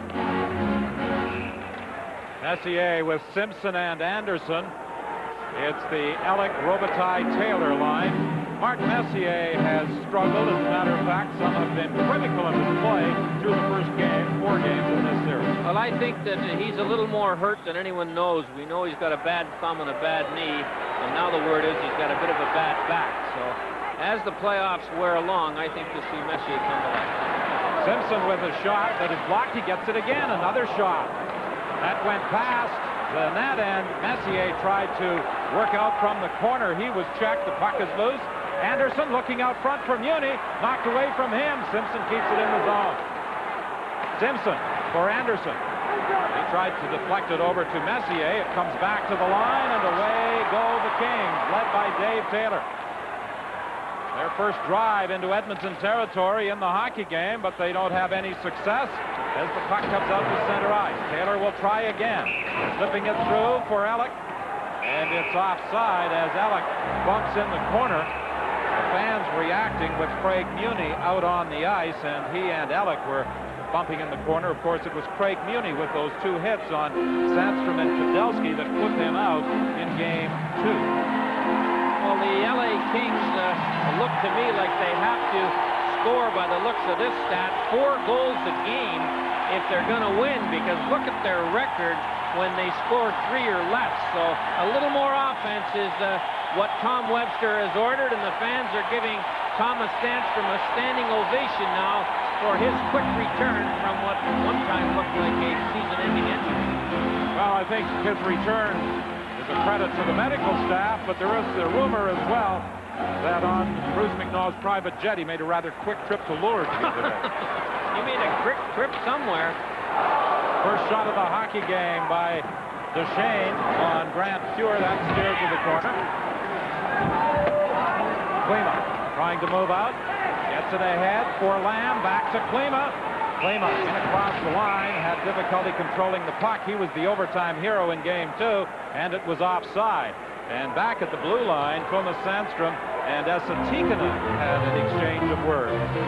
Well, you can see Peter Klima has been one of the offensive stars for the Oilers in the playoff, and he certainly, I think, is the most dangerous guy on a one-on-one rush and has the ability that very few in the league have, and that is to turn an ordinary scoring chance or even a low percentage scoring chance into a goal. If you're a defenseman and you play the puck with Peter Klima, you're going to be looking at his rear end quickly. One of the keys, apart from the checking of Tikkanen on Gretzky, is that the Oilers have the same defensive pairing back on the blue line. They endeavor to get Muni and Lowe out there against the Gretzky line. Thomas Sandstrom starts away on the right side. Gretzky in across the line. He was spun around. It's offside. We're approaching the 2-minute mark of the opening period. It's still scoreless here at the Great Western Forum.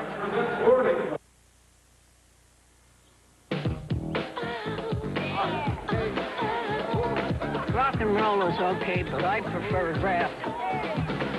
Awesome. Wait a second. Shady Acres was supposed to get the Coke, and the frat house was supposed to get the Pepsi. Coke, Pepsi, what's the difference? I-24.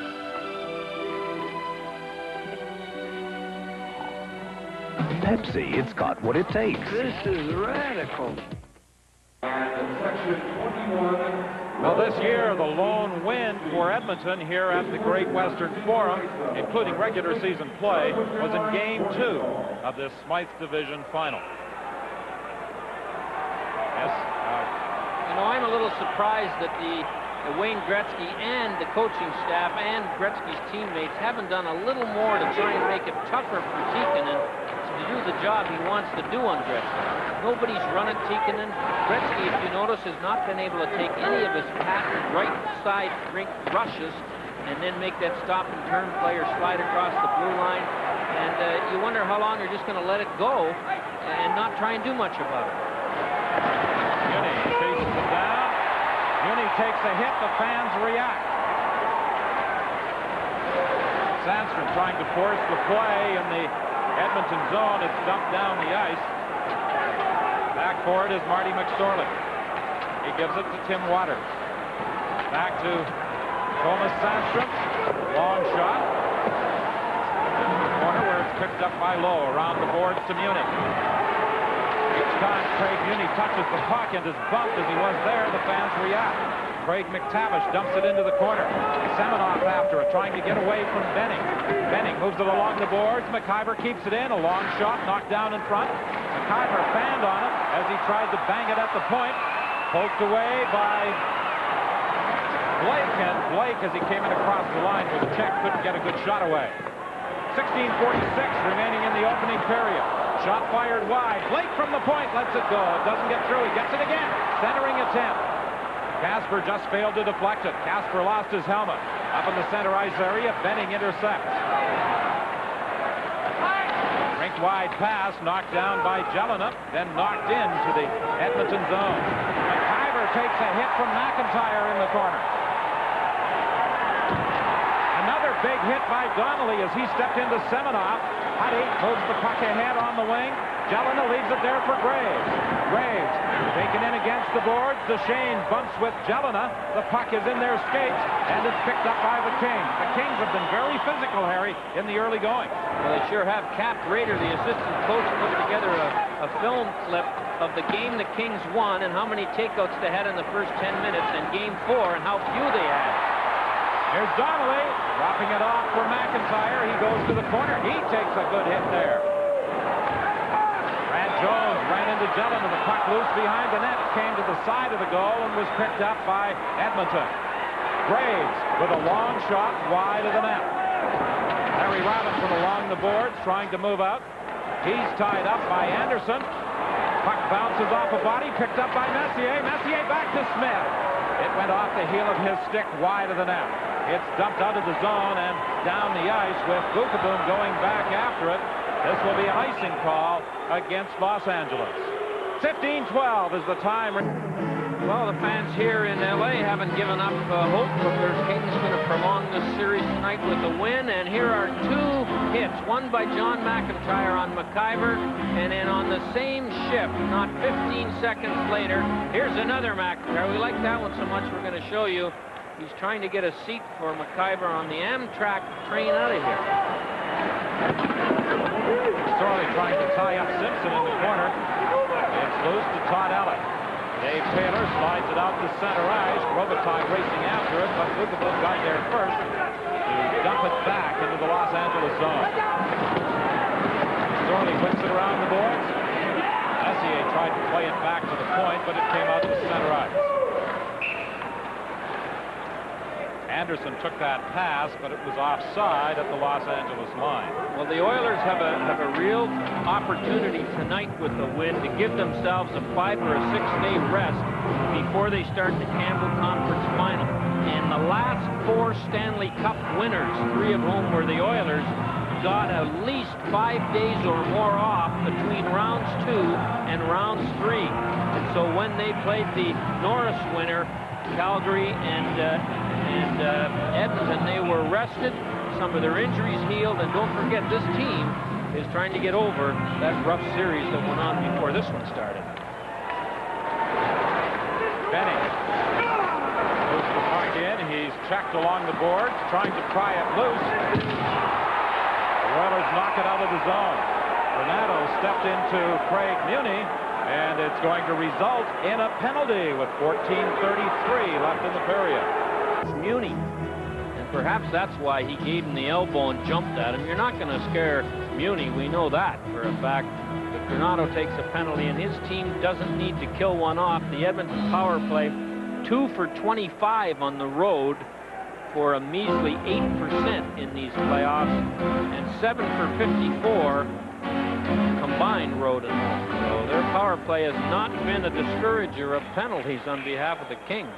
That's the 6th minor penalty in this series for Granato. The Kings wish that he had as many goals in this playoff round. Semenoff has certainly been producing the points for the Edmonton Oilers, and he is out there on the #1 power play unit. Right, this is a change that John Muckler made in the 3rd period of Game 4, not starting the power play with Messier, Anderson, and Simpson. And these guys, he says, has earned the right to be the #1 unit, at least for a while.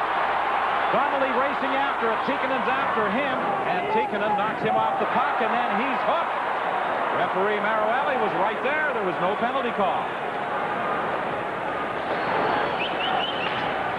Blake banks it off the boards and down the ice. A very generous decision by Maroelli. The only thing that made it easy, Don, was that there was no scoring chance lost or gained by that. Klima drives it in.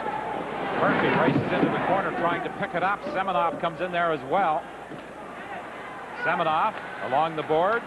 Comes back to the point. Tikkanen gets it across to Smith. To Semenoff! And his shot may have been deflected by Tim Waters. It went up high on the glass.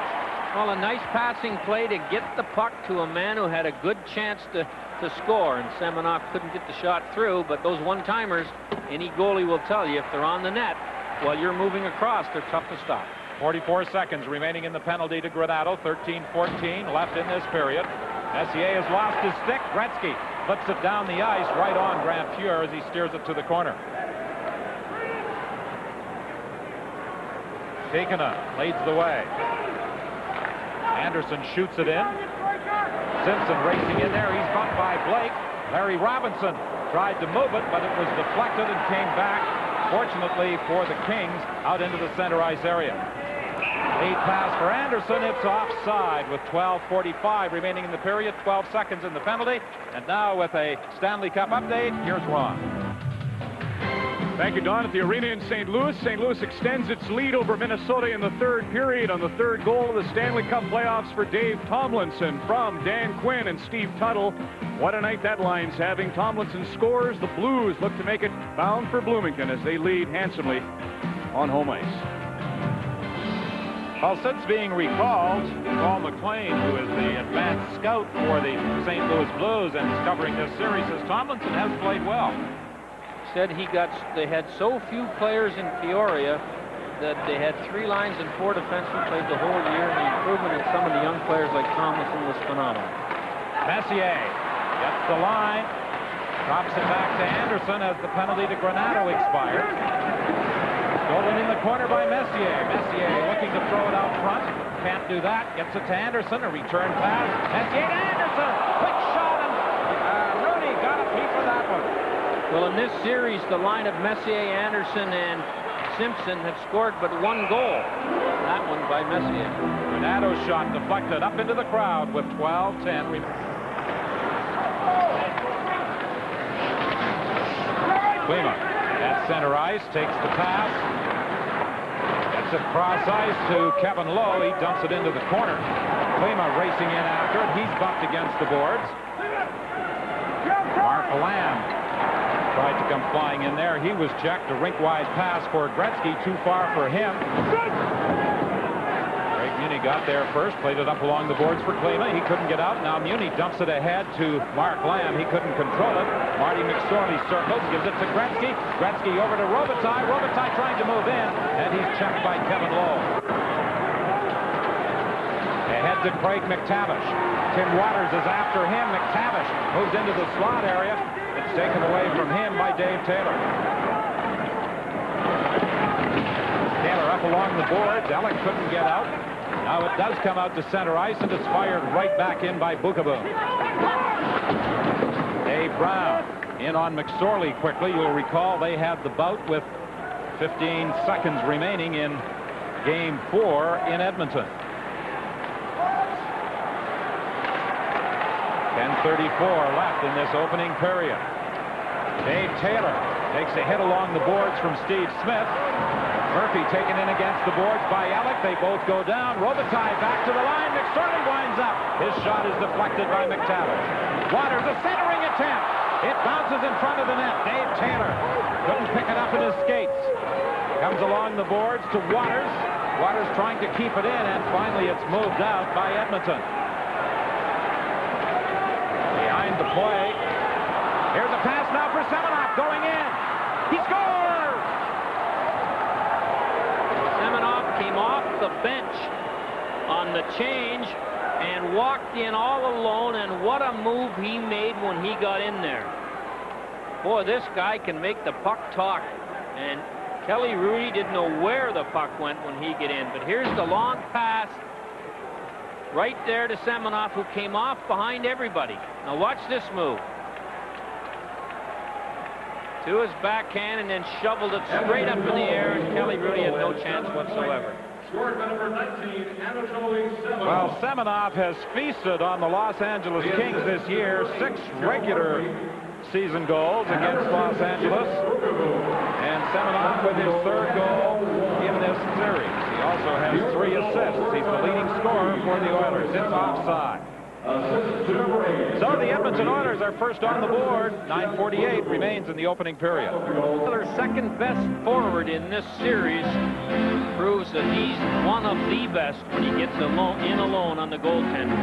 Got that puck almost straight up in the air after he broke in the clear on Kelly Rudy. Murphy and Bukaboom draw the assists at 10:01 on Semenoff's 4th goal of the playoffs. His 3rd in this series against Los Angeles. Fired into the Los Angeles zone by Jelena. Rudy whips it around the boards. Charlie Huddy pinching in from the point, trying to keep it in the zone. It's knocked out by John Tonelli. Rink wide pass for Jay Miller. He knocks it back of the goal. Casper keeps it in. Tonelli battling behind the net. He's tied up. Charlie Huddy moves it up along the boards. Adam Graves. Rink wide pass. Kyver in across the line was trying to set up Jelena. It's picked off by Casper. Casper comes back, dodges a check by Messier, but lost control of the puck, and the Oilers take over. McIver. Messier, he dumps it to the corner with Benning going back after it for Los Angeles. Around the boards for Robitaille. He couldn't pick it up, but Blake does on the right side for Granato. It's broken up. Play at center ice, and now Messier goes after it. Messier looking for someone to catch up with the play. Plays it back to Tikkanen. His shot, it just goes wide. Off the boards and back to center ice. Penalty coming up. A delayed penalty call against the Los Angeles Kings. It's against Wayne Gretzky, who high-sticked Tikkanen as they collided going for the puck. I don't know whether Tikkanen's cut, but I know Gretzky's got a minimum of 2 minutes. Tikkanen got a little scratch there, or developed since he put his glove up. Tikkanen went over and pleaded with the referee Marawelli for 5 in a game, but lost his case. Esa Tikkanen, he's been the best player on either team. Leads his team in scoring while he's keeping the leader of the league in scoring quiet. Brad Jones gets it again, trying to jam it past Fuhr as he broke in on the right side. Back comes Messier. Messier, rink-wide pass, dropped to Simpson. Simpson couldn't get a shot away, throws it back to the net for Anderson. Anderson leaves it there for Simpson. Simpson to the point. Tikkanen fakes the shot, tried to give it to Messier. It's behind him. Picked up along the boards.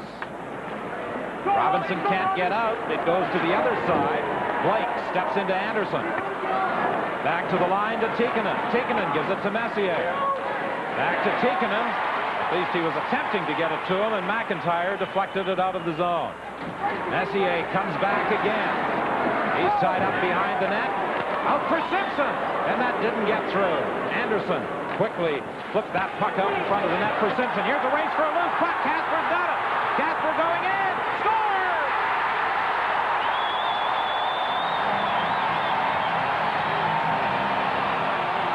Well, there's nothing like a shorthanded goal to lift your spirits, And that #1 power play unit for the Oilers got out there and fumbled around for a while and finally gave Steve Kasper this opportunity.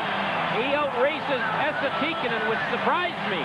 Tikkanen gets the stick on it, on Kasper, but Kasper gets it up over the glove hand of Grant Fuhr right there. Fuhr was going down perhaps a little early. A nice play by Kasper. The first shorthanded goal of the playoffs for the Los Angeles Kings. Steve Kasper getting it at 12:48. Donnelly draws an assist on the goal. The puck fired out to center ice. Still 43 seconds remaining in the penalty to Wayne Gretzky. Tim Waters hammers it around the boards, kept in at the line by Tikkanen. Klima lays it back to the other point. McIver moving in, back to Tikkanen. There's his shot, and Rudy's got that. A real hard shot by Esa Tikkanen from the point, but no Oilers. Joe Murphy and Peter Klima either didn't have time or the inclination to get in front of Rudy to help Tikkanen by screening it or looking for a rebound. But it was a hard shot, but watch this. Kelly Rudy sees it all. And Gretzky, who's going to give Kasper a 3-round of golf with that nice golf club he belongs to, for getting him off the hook, or almost off the hook. 27 seconds left in Wayne Gretzky's penalty to score 1-1 with 6:42 to go here in a very conservative first period. The shots are only 6-4 for the Kings. And Gretzky continues to wear that ear flap protecting his left ear. The 25-stitch cut he suffered in game number 3.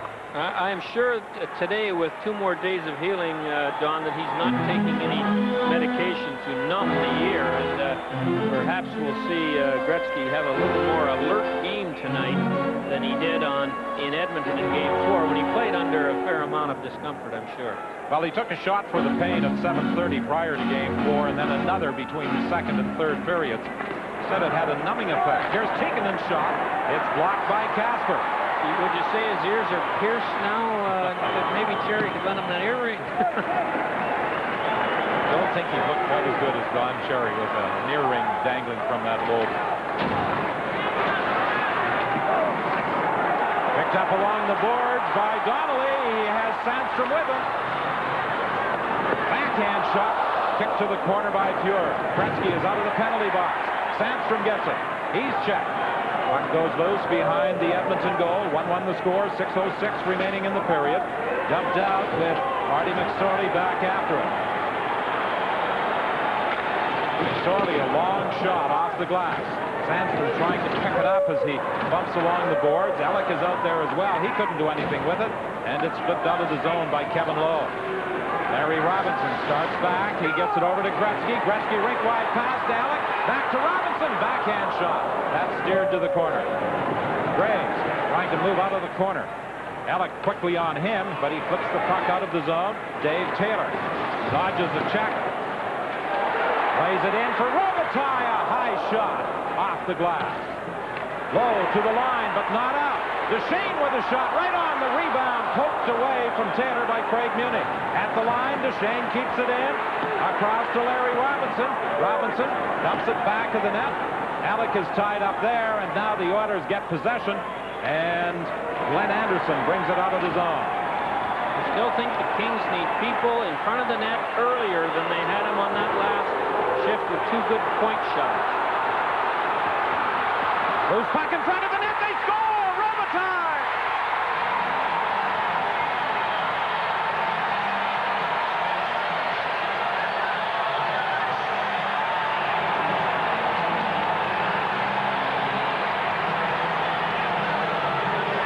Well, Robitaille gets his 9th goal of the playoffs right here. It's a shot there by Duchesne. Robitaille comes out of the corner and just sort of on his knees just shoveled it into the net. He fights off Smith there to center it. Now Duchesne tries one of those spin arounds. He can't score. Robitaille, who had been knocked down, came out from behind the net and put it in. the assist. That puck went between the feet of Steve Smith, and Robitaille, who had earlier been battling with Smith, came out of the corner where he'd been knocked down and beat Grant Fuhr for a 2-1 Los Angeles lead. Here's Tonelli, tied up at the line by Bukaboom. Messier picks up the loose puck. Kasper's after him. Ahead to Simpson, to Murphy. Murphy's checked, but it was also offside. Well, the LA Kings have succeeded, at least for a while here, in getting the momentum back and the fans back into the game at the Forum here in Inglewood, California. At the arena in St. Louis, the North Stars disrupt the shutout bid of Vincent Riendeau with just over 5 minutes to play. Wilkinson and Broughton draw assists on the goal by Brian Propp, his 6th of the Stanley Cup playoffs. And with about 2 minutes to go in St. Louis, it's now 4-1. And here at the Great Western Forum, Luc Robitaille's 9th of the playoffs from Duchesne and Alec at 15:08 as Los Angeles ahead of Edmonton 2-1. Bukaboom starts out slowly from his own zone for Steve Smith to McTavish. McTavish tried to get it back to Murphy. He was checked. It comes to Bukaboom. Long shot wide. Murphy leaves it there for McTavish. McTavish is checked, and Tim Waters starts away. Brown is after him. Brown falls as Waters throws it out of the zone. McTavish starts back for Edmonton.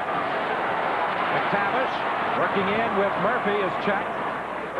John Tonelli picks it up for the Kings. 3:50 remaining in the first period. 2-1 Los Angeles. Here's Tonelli driving as he's checked in the corner by Kevin Lowe. Tonelli continues to work. Tried to center it.